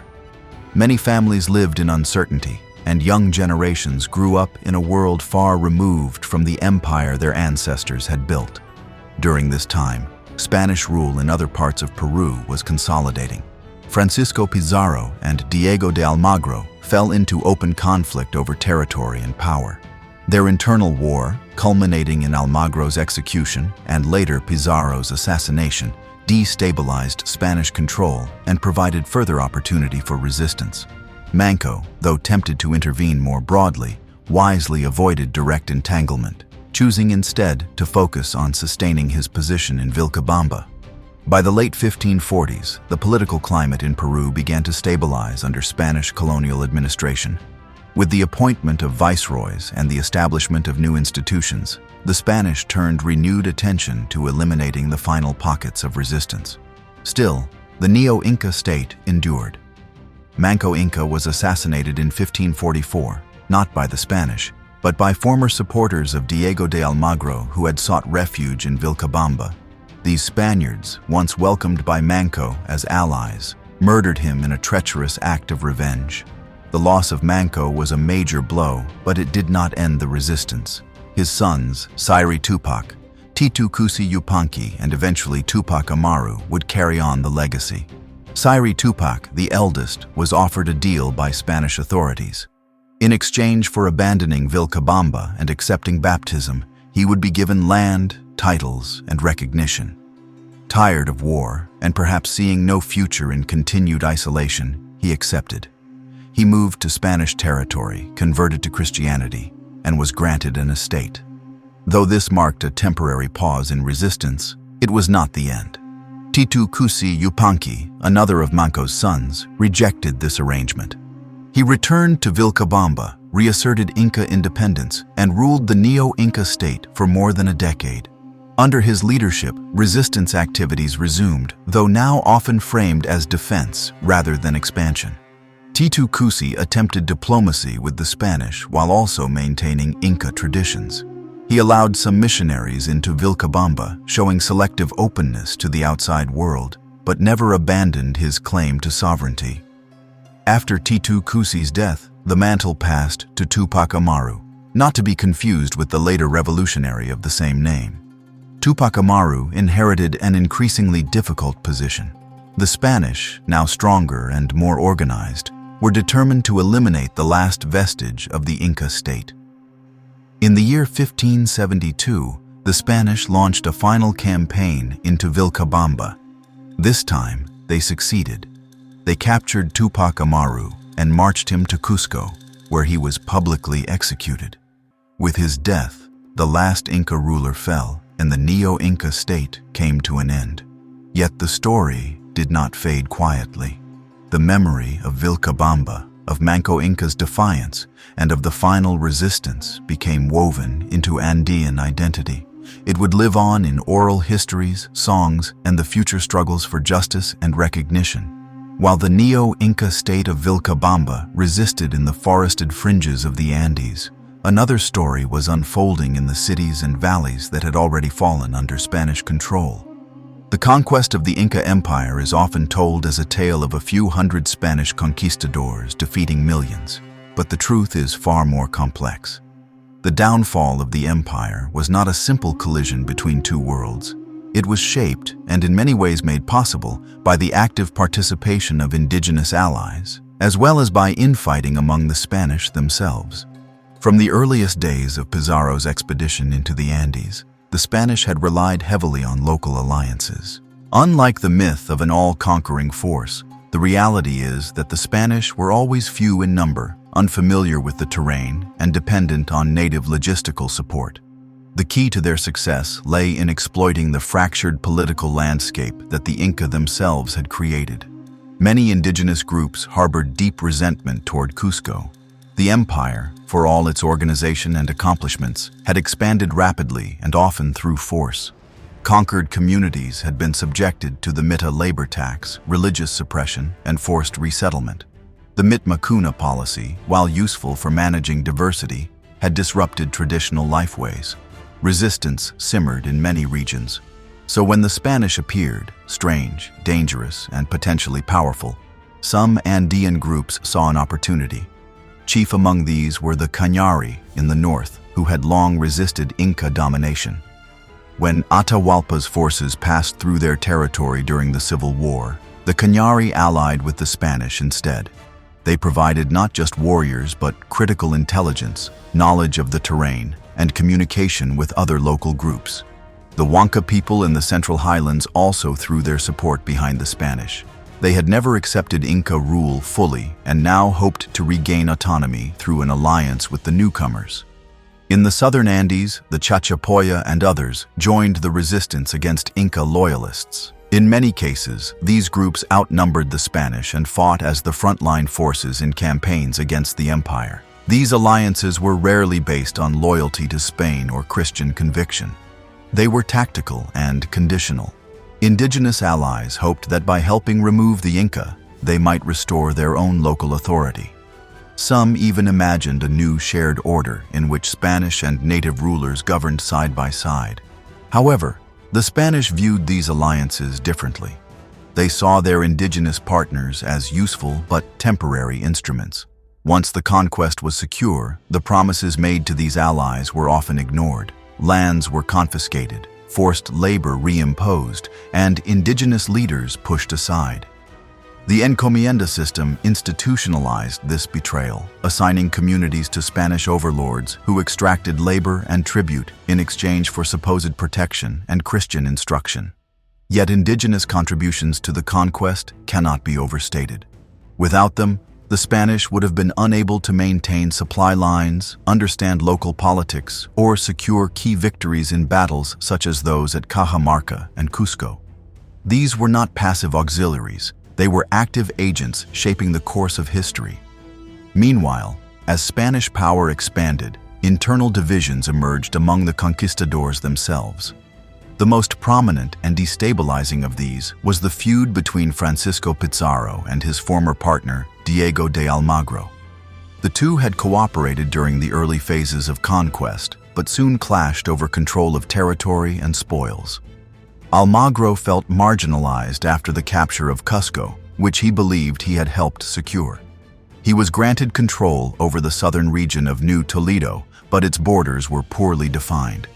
In 1535, Almagro marched south in search of riches and legitimacy, eventually reaching Chile. There, however, he found few immediate gains and a population difficult to subjugate. Frustrated, Almagro returned to Peru and seized Cusco by force in 1537. He captured Hernando and Gonzalo Pizarro, Francisco's brothers, and attempted to assert his authority. This sparked a civil war between the Pizarro and Almagro factions. Though both sides claimed to serve the Spanish crown, their actions were driven by personal ambition, greed, and a desire for control. The conflict culminated in the Battle of Las Salinas in 1538. Pizarro's forces, reinforced and better supplied, defeated Almagro's army. Almagro was captured, put on trial, and executed in Cusco, ironically, the same city he had helped conquer. His followers, embittered and vengeful, would not forget. These rivalries did not end with Almagro's death. A few years later, in 1541, Francisco Pizarro himself was assassinated in Lima by Almagro's son, Diego de Almagro the Younger. The murder was carried out with support from disgruntled conquistadors and former Almagristas who saw Pizarro's rule as corrupt and despotic. The cycle of violence and revenge among the Spanish elites revealed the fragility of their control. While the indigenous population faced growing oppression, the so-called victors were embroiled in blood feuds and factionalism. The crown in Spain, observing this chaos from afar, gradually moved to assert more direct rule. Viceroys were appointed, royal officials sent, and the unruly conquistadors were reined in through legal reforms and military intervention. These Spanish civil wars weakened colonial authority in the short term, but also signaled a transition. The conquest phase, marked by personal ambition and chaotic violence, gave way to a more bureaucratic form of colonial administration. This new order would prove more durable and more difficult to resist. For the Andean peoples, the combination of betrayal by former allies and infighting among the Spanish added new layers of suffering. Those who had fought alongside the conquistadors found themselves re-subjugated. Rebellions flared in various provinces, often sparked by abuses of the encomienda system or the suppression of local religious practices. But without a unified center or strong leadership, these revolts rarely succeeded. Still, memory endured. In the decades and centuries that followed, the idea of Inca resistance became a source of identity and pride. The role of indigenous allies, once seen as a shameful compromise, was reevaluated as a survival strategy in a world of impossible choices. And the Spanish rivalries became cautionary tales of the dangers of unchecked ambition. Even after the fall of Vilcabamba and the execution of the last Inca ruler, the empire's legacy did not vanish. While Spanish colonial rule transformed the Andes in countless ways, the cultural foundations laid by the Inca continued to influence life in the region. From the stones of ancient walls to the sounds of spoken language and the rhythms of seasonal festivals, echoes of Tawantinsuyu have endured for centuries. The Inca may have been conquered, but they were never erased. One of the most visible and enduring elements of Inca heritage is architecture. Across the Andean highlands from Ecuador to Chile, the remains of Inca buildings still stand. Massive stone walls, agricultural terraces, ceremonial plazas, and entire cities like Ollantaytambo and Machu Picchu. These structures are not merely archaeological remnants. Many have been incorporated into modern settlements, reused as foundations for colonial buildings, or simply admired as symbols of ancestral greatness. Inca architecture was remarkable for its precision and durability. The technique of fitting large stones together without mortar, known as ashlar masonry, allowed their structures to withstand centuries of earthquakes and erosion. In cities like Cusco, modern residents still walk streets paved by Inca hands.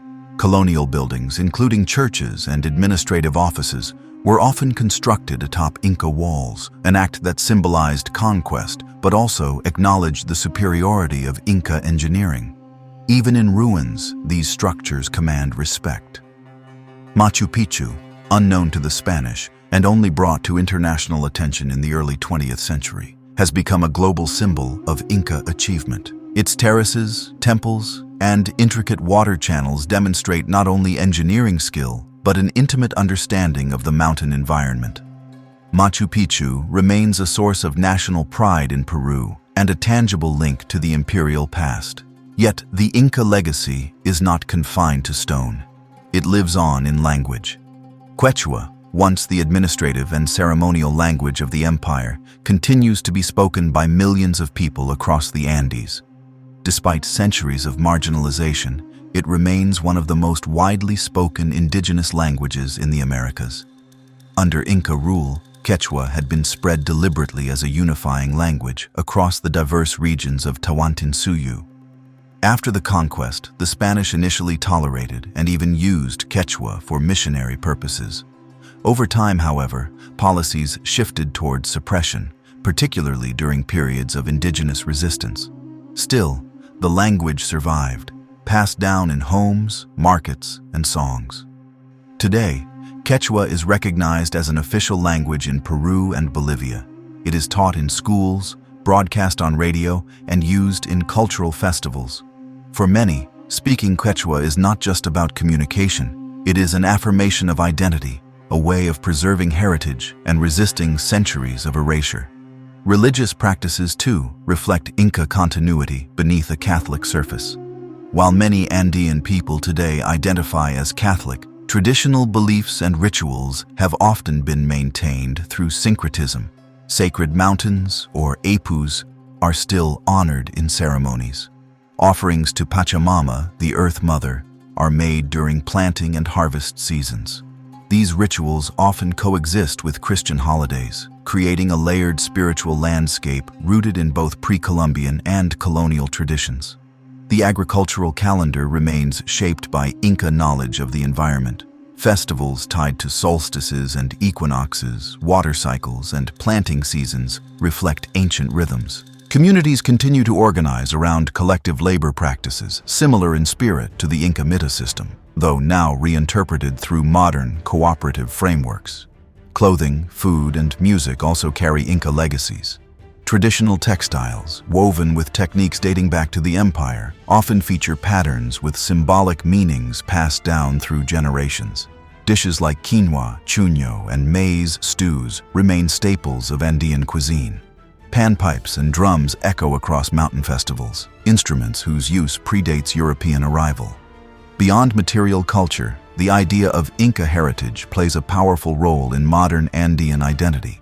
Throughout the colonial period and into the era of independence, the memory of the Inca was invoked as a symbol of resistance and pride. Leaders such as Tupac Amaru II, who led a major rebellion against Spanish rule in the late 18th century, claimed descent from the Inca royal line and drew inspiration from its legacy. In the 19th and 20th centuries, during periods of national formation and cultural reawakening, Inca imagery was reclaimed as a source of national identity. Peru, in particular, embraced Inca symbols in its flag, museums, and historical narratives.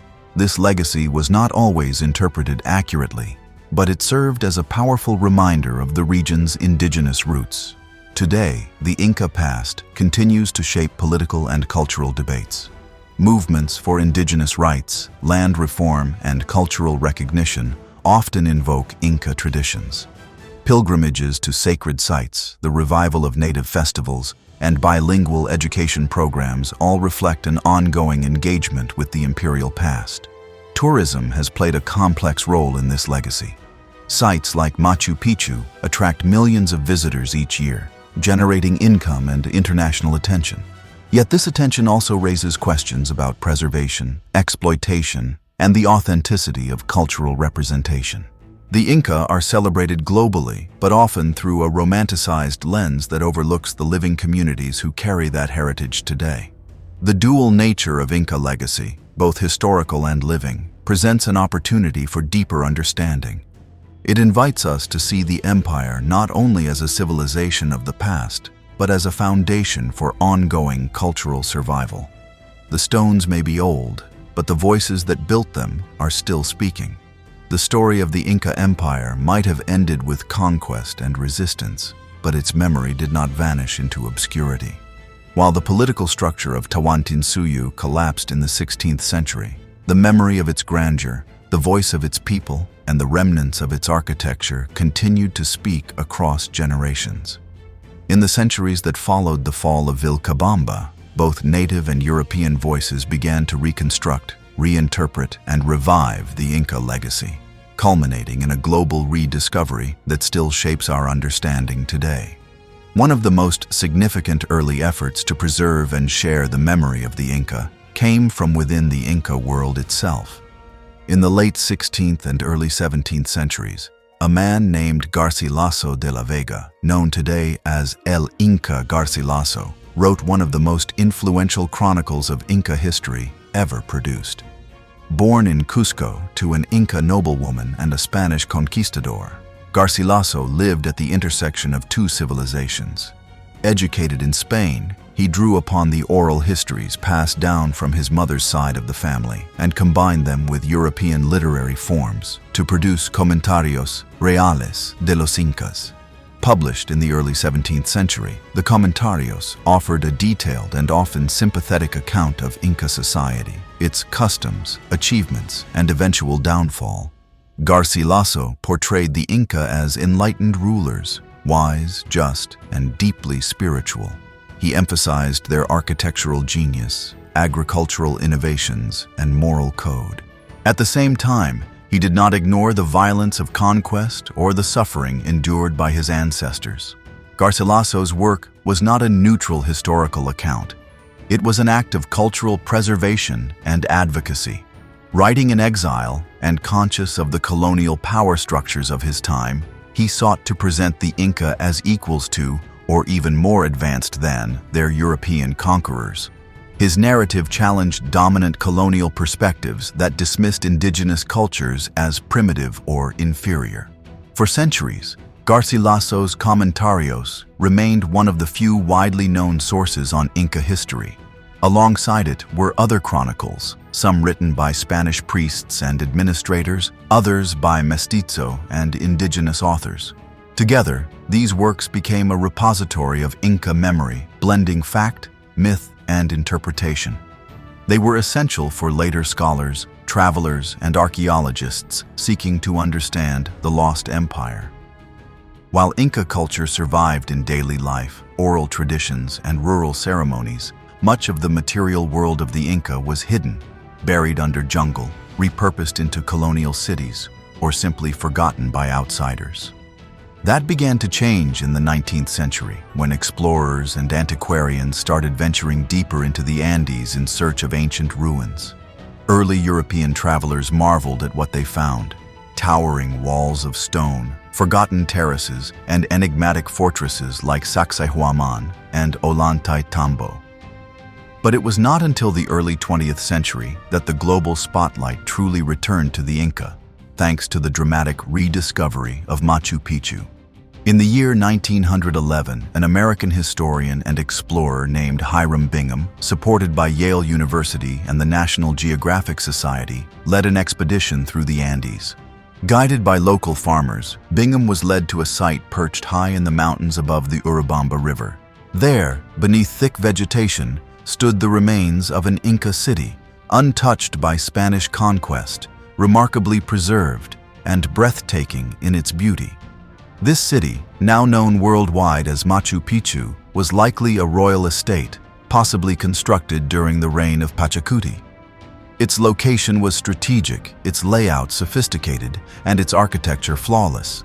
Though locals had long known of the site, Bingham's publications brought it to international attention.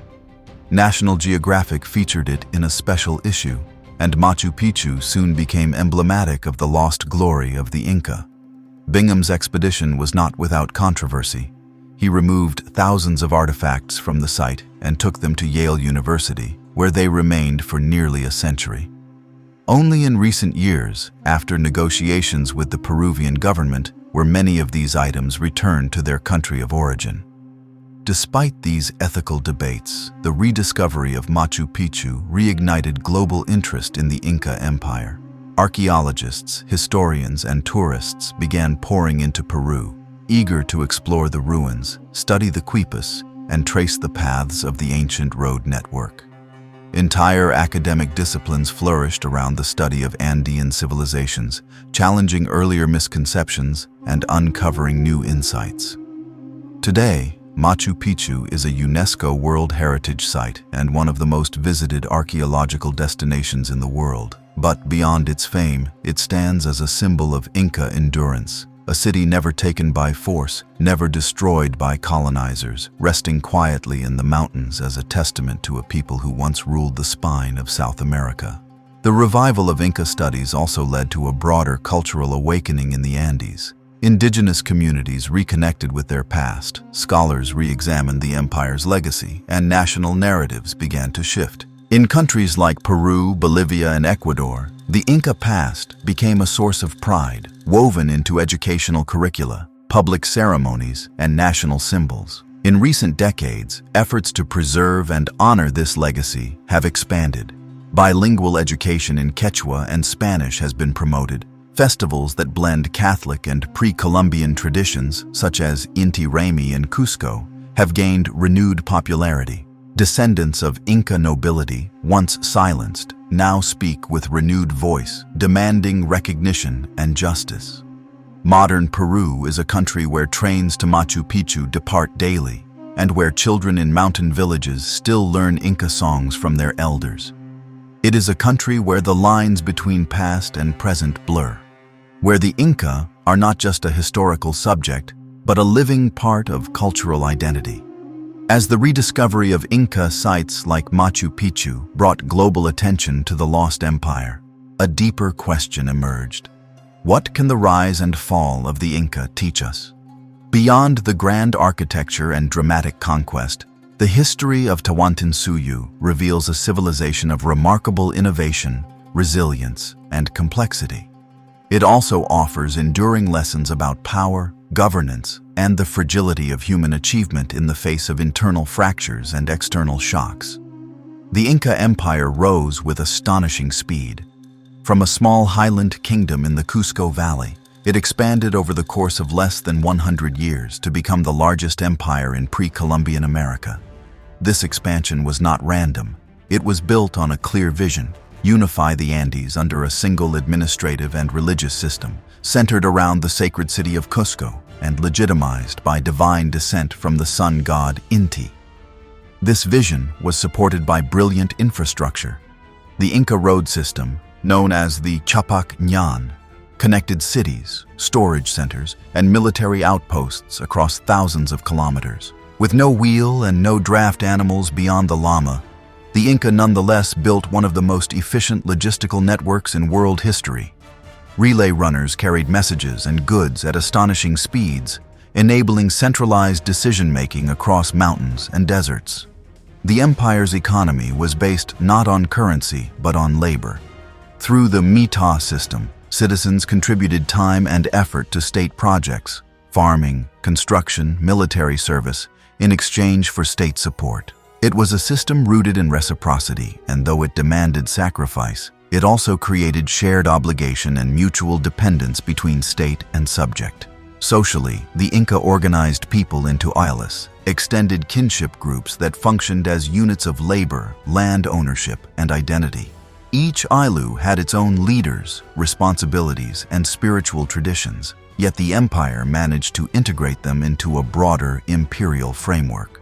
This delicate balance between local autonomy and central control was one of the keys to Inca cohesion. Religiously, the Inca wove their beliefs into the structure of the state. The emperor was not just a ruler. He was a sacred figure, a direct descendant of the sun. The empire's calendar, agricultural cycles, and political rituals all reinforced this divine connection. Temples like the Coricancha in Cusco served as both religious centers and political symbols, reminding subjects of the emperor's authority and the sacred order he represented. And yet, for all its strength, the empire contained within it vulnerabilities. Its rapid growth had outpaced its ability to integrate its diverse populations. While the Inca were brilliant administrators, they often relied on coercion through resettlement, religious suppression, and forced tribute to maintain unity. Many conquered peoples never fully accepted Inca rule, and these resentments were easily inflamed by the arrival of the Spanish. The civil war between Atahualpa and Huáscar laid bare the internal tensions within the imperial system. Succession was never standardized, and disputes between royal brothers had the potential to divide the entire empire. At a critical moment, this division created a power vacuum that the Spanish were quick to exploit. Equally devastating was the arrival of disease. Long before the Spanish entered Inca territory, smallpox spread through the Andean trade networks, killing Huayna Capac and his heir. The result was a political crisis made worse by a population weakened and confused by an invisible enemy they could neither understand nor stop. In this sense, the empire was not just defeated by swords and muskets, but by microbes carried across oceans. When Pizarro arrived with fewer than 200 men, he did not conquer the Inca by sheer force. He did so by taking advantage of an empire already fractured by civil war, mistrusted by its own subjects, and reeling from demographic collapse. His strategy relied on manipulation, deception, and alliances with disaffected indigenous groups who had their own grievances against Cusco. The conquest, then, was not a simple encounter between two civilizations. It was a multi-layered event shaped by politics, disease, betrayal, and opportunism. It reminds us that empires, no matter how powerful, can fall not only from external pressure, but from internal instability. Yet the fall of the Inca Empire is not just a tale of tragedy. It is also a story of endurance. The Andean people did not vanish. Their languages, customs, agricultural practices, and worldviews survived, sometimes in hidden forms, sometimes in open resistance. The Neo Inca State of Vilcabamba extended the dream of independence for decades. Oral traditions carried the memory of Inca kings long after the last Quipu was destroyed. The memory of the Inca became a source of inspiration for later generations. In the 18th century, Tupac Amaru II invoked Inca identity in his rebellion against colonial rule. In the 20th and 21st centuries, the image of the Inca has been reasserted by indigenous movements seeking land rights, cultural recognition, and justice. The Inca past is not only studied, it is lived, reclaimed, and retold. For historians, the Inca story continues to evolve. Advances in archaeology, linguistics, and genetics reveal new insights each year. Satellite imagery uncovers hidden terraces. Quipu analysis suggests that their knotted strings may have conveyed more complex information than once believed. Indigenous scholars are revisiting colonial chronicles to restore suppressed voices and challenge long-held assumptions. In the global imagination, the Inca Empire stands as a reminder of what a society can accomplish with vision, organization, and a deep relationship with its environment. It also serves as a cautionary tale about overreach, the dangers of internal division, and the unpredictable consequences of contact between worlds. As we look back across the arc of Inca history, from the legend of Manco Capac to the imperial glory of Pachacuti to the final resistance in Vilcabamba, we are left with a story that defies simple conclusions. It is neither purely triumphant nor purely tragic. It is human. Empires rise and fall, but ideas endure. The Inca did not write books, but they built in stone, remembered in story, and lived through their descendants. And as long as the Andes stand, so too will the legacy of Tawantinsuyu, etched into the mountains that once carried the roads of empire. Building on the legacy of Tawantinsuyu, it is important to place the Inca not as an isolated wonder, but within a longer and broader continuum of Andean civilizations. Long before Pachacuti's armies marched and long after the fall of Vilcabamba, the Andes have been home to complex, innovative, and deeply rooted cultures. The Inca inherited, adapted, and built upon a world already centuries in the making. Understanding what came before and what followed adds depth to their story and reveals a remarkable continuity in Andean history. The Andes are one of the few places on Earth where civilization arose independently.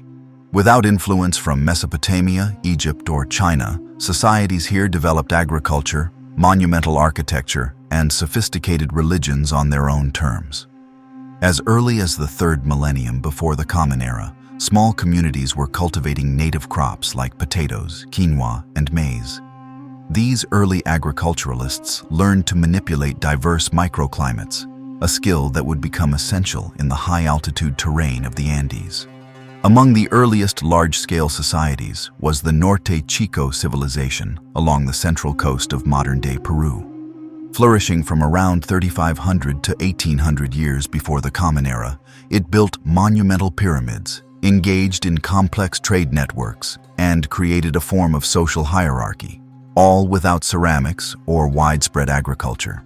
Though not directly connected to the Inca, this civilization marked the beginning of a long tradition of state-level organization in the region.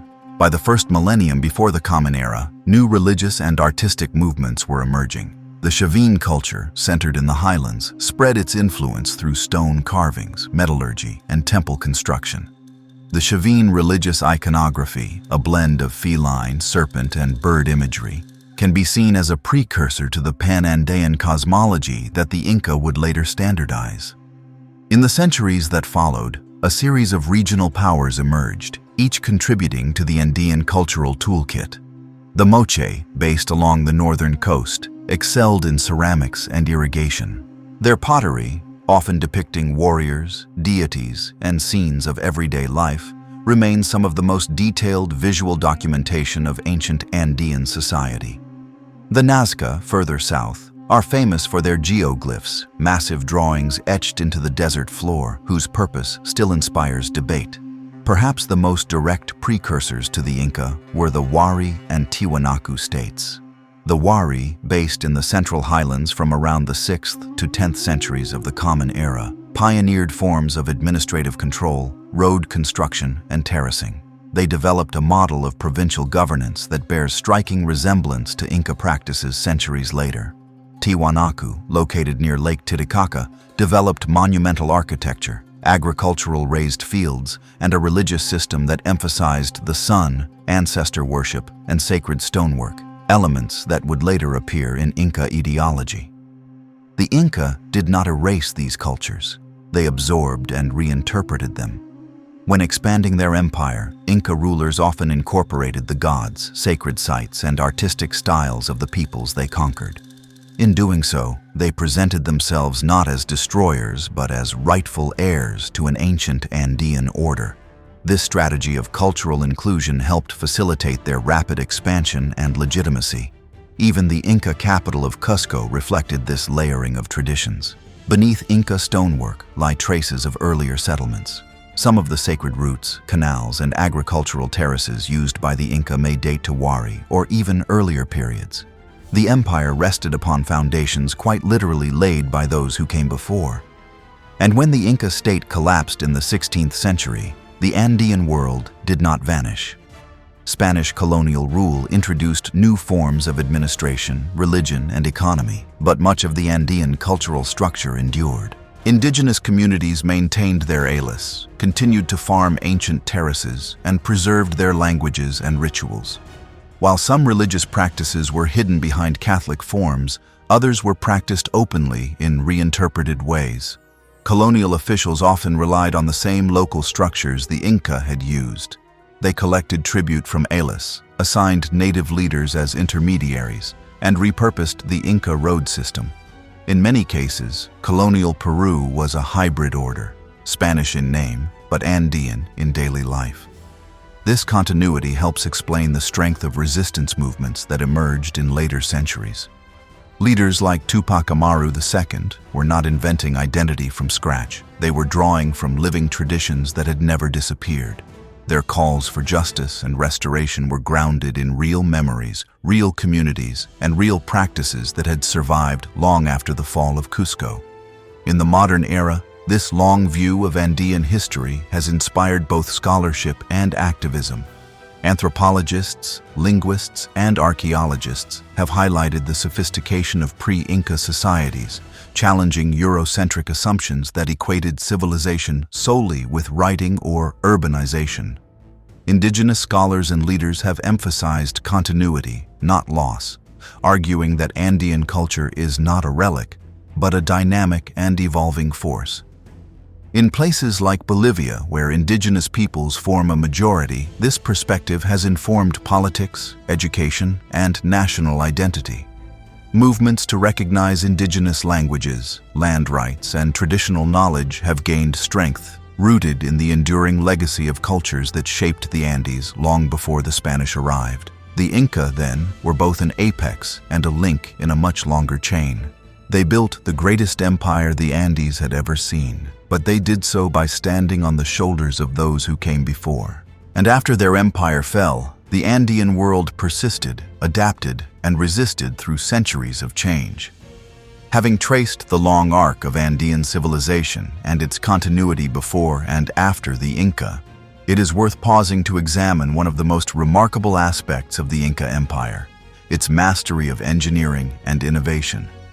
While the grandeur of Inca cities and the beauty of their architecture have drawn global admiration, these accomplishments were rooted in deeply practical systems, designed to solve the challenges of geography, climate, and scale. The Inca were not only builders of stone, but architects of a complex, interconnected, and sustainable society. At the heart of Inca engineering was the Andean landscape itself. Unlike the flat plains or river valleys that shaped many other ancient civilizations, the Andes presented steep slopes, seismic activity, and extreme variation in elevation and climate. Yet rather than trying to bend the mountains to their will, the Inca adapted to them, turning vertical terrain into opportunity through ingenuity and precision. One of the most iconic features of Inca innovation was their extensive use of agricultural terraces. Known as andines, these stepped platforms carved into hillsides served several functions. First, they prevented soil erosion, a serious risk in sloped environments. Second, they maximized the use of arable land by creating level planting surfaces in otherwise inhospitable areas. Third, they helped retain moisture and regulate temperature, creating microclimates that supported a wide range of crops. Many of these terraces were carefully engineered with layers of stone, gravel, sand, and soil to facilitate drainage and prevent landslides. In regions like the Sacred Valley and Ollantaytambo, some terraces still remain in use today, a living legacy of Inca agricultural science. The knowledge embedded in their design of soil chemistry, irrigation, and climate was accumulated over generations and passed down through practical experimentation and observation. Water management was another pillar of Inca engineering. The highlands of Peru include both arid zones and areas prone to flooding, making water control essential for agriculture and urban life. The Inca developed sophisticated canal systems to divert, distribute, and conserve water. Some canals extended for dozens of kilometers, built with gentle gradients to ensure smooth flow. In cities like Tipon, south of Cusco, visitors can still see ceremonial and functional fountains, channels carved into stone, and aqueducts that carried water to different sectors of the settlement. These systems often incorporated symbolic and religious elements, reflecting the importance of water as both a physical resource and a spiritual force. Rituals to honor water deities were often held alongside practical management of the resource. In addition to agriculture and hydraulics, the Inca were remarkable road builders. Their empire, stretching across steep mountains, deserts, and forests, required a transportation network that could connect distant provinces to the capital.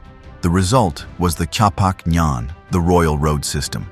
This network is estimated to have spanned more than 25,000 miles, making it one of the largest pre-industrial road systems in the world. The Capac Ñan was composed of major highways, secondary routes, and local trails, built with stone paving in some regions and compacted earth in others. The roads were designed for foot traffic and pack animals like llamas. Way stations known as tambos were placed at regular intervals, providing rest, food, and storage for travelers and messengers. These tambos were also strategic military outposts and administrative hubs. A relay system of runners called chasqui enabled rapid communication across the empire. Trained for endurance and speed, the chasqui could carry messages and small packages across hundreds of kilometers in a matter of days. At key points, they used quipu, knotted string devices, to record information such as census data, tribute records, or military orders. While the full interpretation of quipu remains a topic of scholarly debate, there is growing evidence that they may have conveyed more than just numbers, possibly even narrative or linguistic data. The Inca also demonstrated a deep understanding of seismic activity, a necessity in an earthquake-prone region. Their stone masonry, especially in royal and religious buildings, was designed to withstand tremors. Stones were cut and fitted together with such precision that no mortar was needed. The interlocking shapes and slightly tapered designs allowed walls to shift without collapsing during earthquakes. This method, known as polygonal masonry, is visible in places like Sacsayhuaman and Coricancha. Even their urban planning reflected thoughtful design. Cusco, the imperial capital, was laid out in the shape of a puma, a sacred animal in Inca cosmology. The city was divided into sectors based on social hierarchy and regional affiliation, mirroring the broader structure of the empire. Roads radiated outward toward the four suyus, the administrative quarters of Tawantinsuyu. Public spaces like plazas, temples, and markets were placed strategically for ceremonial and political functions. One of the most impressive aspects of Inca infrastructure was its integration of function, symbolism, and sustainability. Engineering projects were not just practical, they were imbued with meaning. A terrace could be both a farm and an offering to the mountain gods. A canal might also serve as a sacred path for water spirits. The alignment of buildings with solar events, the use of native materials, and the respect for sacred geography all reveal a worldview in which technology and spirituality were closely intertwined. The Inca also had a deep understanding of resource management and state planning. Storehouses, known as culcos, were built throughout the empire to hold surplus food, textiles, weapons, and tools. These facilities allowed the state to respond to famines, support armies, and provision travelers. The storage system was carefully calibrated based on elevation, climate, and regional needs. Some kolkhoz were ventilated to preserve dried goods, others placed in cooler microclimates for perishable items. What is particularly striking is that all of this was achieved without certain technologies often considered essential to complex civilization. The Inca had no system of writing like the alphabetic scripts of the Old World. They did not use the wheel for transport, they had no iron tools, and yet they constructed cities in the clouds, terraced entire mountainsides, and moved massive stones without beasts of burden or pulleys. Their success lay in collective labor, empirical knowledge, and a centralized system of planning that could mobilize thousands of people for public works. The Mita system, though coercive, enabled the execution of large-scale projects without a monetary economy. At its best, this system combined social cohesion with technical achievement. At its worst, it imposed heavy burdens on subject peoples. After the Spanish conquest, many of these engineering practices were disrupted, abandoned, or repurposed. Colonial authorities adapted some Inca roads and canals for their own use, but without the same integrated planning, much of the original infrastructure deteriorated. The knowledge of how to build certain systems, especially quipu and seismic masonry, was lost or suppressed. Yet remnants of this knowledge survive. Modern Andean farmers still use ancient terraces and irrigation methods. In some communities, elders pass down techniques for stone cutting, terrace maintenance, and water management. Recent archaeological research and collaborations with indigenous engineers have begun to rediscover and revive these techniques, offering lessons for sustainable development today. The Inca achievement reminds us that science is not limited to laboratories or textbooks. It exists in stone walls, in fields that feed communities, and in systems that respond to the challenges of geography. The Andes may seem like an unlikely place to build an empire, but the Inca showed that with innovation, cooperation, and respect for the environment, even the highest mountains could be made into a home. As we have seen, the Inca Empire was an extraordinary political and engineering achievement. But behind the sweeping roads, palatial temples, and imperial bureaucracy stood the lives of millions of ordinary people. These were farmers, weavers, builders, soldiers, priests, and artisans, men and women whose daily routines formed the backbone of Tawantinsuyu. To understand the empire fully, we must step into their world and explore what it meant to live under Inca rule. At the heart of Inca society was the Ailu, an extended kinship group that functioned as a basic unit of social, economic, and spiritual life. An Ailu was not just a family, it was a community that shared land, labor, and responsibilities. Each Ailu was responsible for working the land collectively, paying tribute to the state, and caring for its members in times of hardship. Membership in an Ailu shaped nearly every aspect of an individual's identity, from clothing and speech to marriage partners and religious practices. Each Ailu had a specific location, often tied to ancestral lands and sacred sites known as huacas. These places, whether mountain peaks, springs, rocks, or trees, were considered spiritually significant and were honored through offerings and ceremonies. The Inca did not abolish Ailis when they expanded their empire. Instead, they integrated them into the broader imperial structure. Ailis were expected to contribute to the Mita system, the labor tax that formed the foundation of the Inca economy. Rather than paying in currency, individuals worked for the state for part of the year, building roads, farming state lands, serving in the army, or assisting with religious festivals. The Mita was designed to ensure mutual support. The state, in turn, provided food during times of scarcity, organized storage systems, and maintained infrastructure that benefited the entire population. While the system could be burdensome, especially during periods of overwork or imperial campaigns, it also created a sense of shared purpose and centralized planning. Agriculture was the primary occupation for most people in the empire. The Inca cultivated a wide variety of crops adapted to different ecological zones. In the highlands, potatoes, osier, and quinoa were staples. In lower valleys, maize, beans, and chili peppers thrived. In coastal and Amazonian regions, fruits, cotton, and coca leaves were grown. Terraces expanded the amount of cultivable land and protected it from erosion. Irrigation canals directed water to fields, and calendars based on solar and lunar cycles guided planting and harvesting. Tools were simple, wooden and stone implements, but farming was highly organized. Plots were divided between the state, the sun, meaning temple lands, and the community. Farmers worked each portion in turn, ensuring that the state and the gods received their share of the harvest. Gender roles in Inca society were complementary rather than hierarchical. Men typically handled tasks like plowing, building, and warfare, while women were responsible for weaving, food preparation, child-rearing, and managing the household. However, women were not excluded from religious or political life. Priestesses served in temple cults, and noble women could hold significant influence within the imperial court. One of the most important institutions for women was the Akla Huasi, or House of the Chosen Women. Selected for their beauty, skill, or noble birth, these young women lived in temple compounds and were trained in weaving, ceremonial duties, and religious instruction. Some became priestesses, others were given as wives to nobles or gifted to provincial lords as a form of diplomacy. A select few were chosen for Capachucha, a ritual that involved offering children to the gods, often through high-altitude ceremonies on mountain peaks.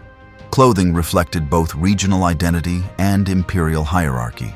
Commoners wore simple tunics and shawls made from llama or alpaca wool, dyed with natural pigments.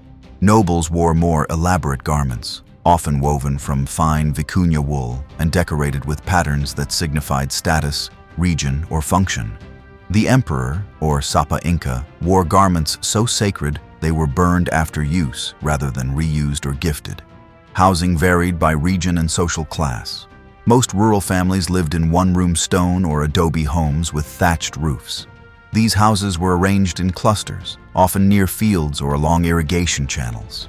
In cities, nobles occupied larger compounds with multiple rooms and open courtyards. The emperor's palaces were monumental, featuring finely worked stone, ritual spaces, and storerooms for tribute. Religion permeated every aspect of daily life. The Inca pantheon included a range of deities associated with the sun, moon, stars, earth, water, and fertility. Inti, the sun god, was the most prominent and served as the divine ancestor of the royal family.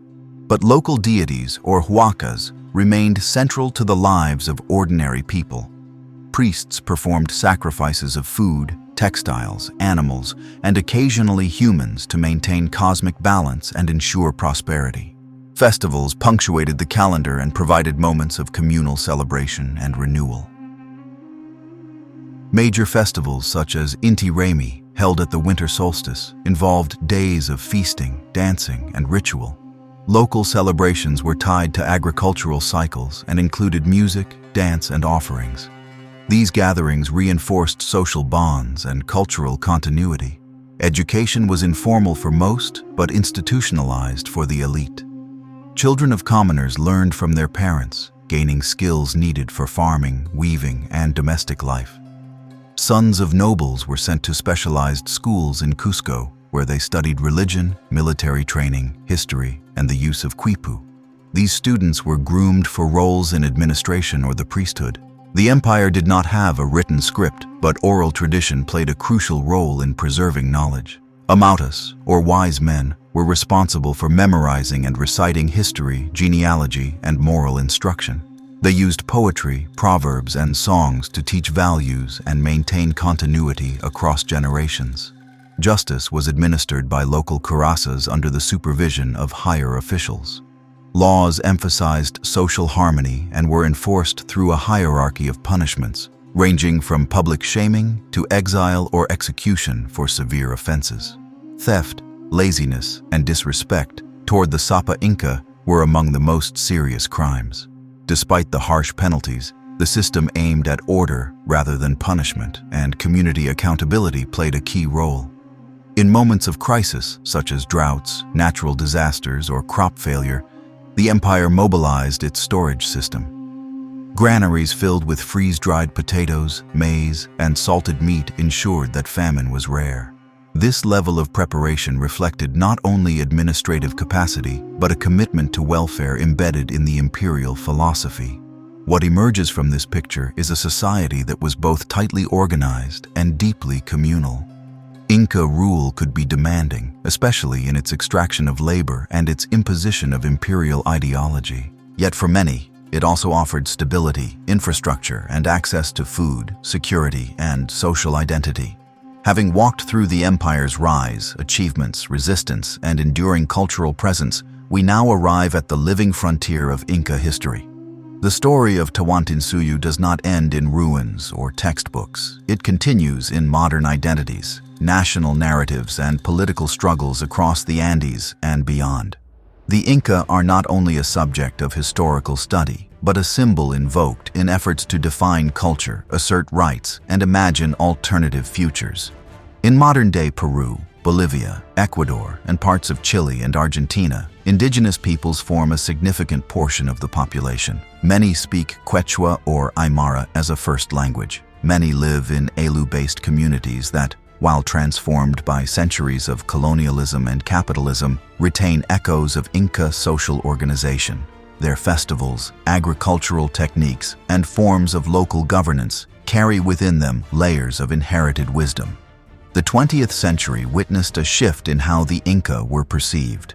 During much of the colonial and early Republican periods, Inca history was viewed through a Spanish or European lens, often romanticized, distorted, or dismissed.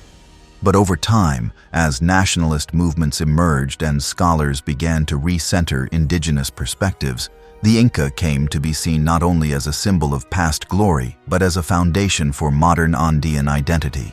In Peru, for example, the image of the Inca is omnipresent. Statues of Pachacuti stand in city squares. Inti Raymi is reenacted in Cusco each year with elaborate ceremony. School children learn about the Topa Inca and the Four Suyus as foundational elements of national heritage. The rediscovery of Machu Picchu helped solidify this narrative, presenting the Inca not as a forgotten people, but as a source of cultural pride and tourism revenue.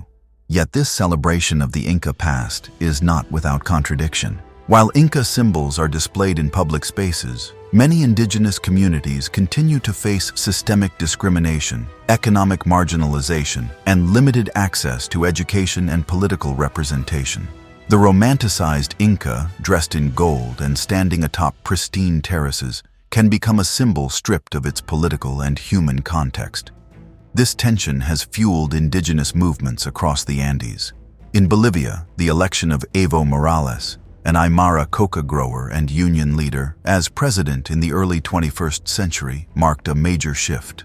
Morales positioned himself as a voice for indigenous people and emphasized Andean cosmology, values, and symbols in his governance.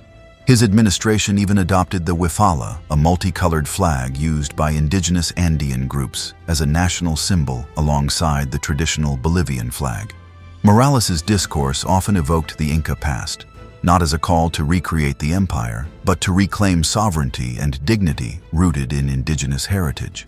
The Inca were reimagined as ancestors of a long-suppressed majority, their memory a source of legitimacy in struggles over land, resources, and cultural identity.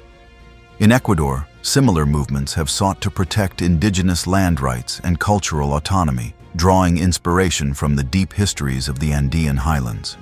Quechua-speaking communities assert their rights to ancestral territories, defend water sources, and resist extractive industries that threaten their ecosystems. In these contexts, the Inca past becomes a backdrop to present struggles, not frozen in time, but mobilized as part of living resistance. Internationally, the Inca story has captured imaginations through literature, film, and academic inquiry. Writers and artists have drawn upon Inca themes to explore questions of memory, colonization, and survival. Scholars have re-examined colonial chronicles, conducted archaeological digs, and analyzed quipu with new digital tools. Each year, new insights emerge about Inca governance, astronomy, environmental management, and more. Museums around the world house Inca artifacts, often sparking debates about repatriation and ownership. The case of Machu Picchu's artifacts, long held by Yale University and eventually returned to Peru, highlights ongoing tensions between institutions that possess historical objects and the communities from which those objects came. Such debates are not just about objects, they are about power, history, and the right to tell one's own story. At the grassroots level, many Andean communities continue to express their heritage through rituals, crafts, and oral history. Farmers still cultivate Inca crops in Inca terraces. Weavers continue to produce textiles using ancient patterns. Elders pass on myths that, though altered by time, still preserve the essence of Inca cosmology. Efforts to preserve and revitalize indigenous languages have also accelerated. In Peru and Bolivia, government programs now support bilingual education.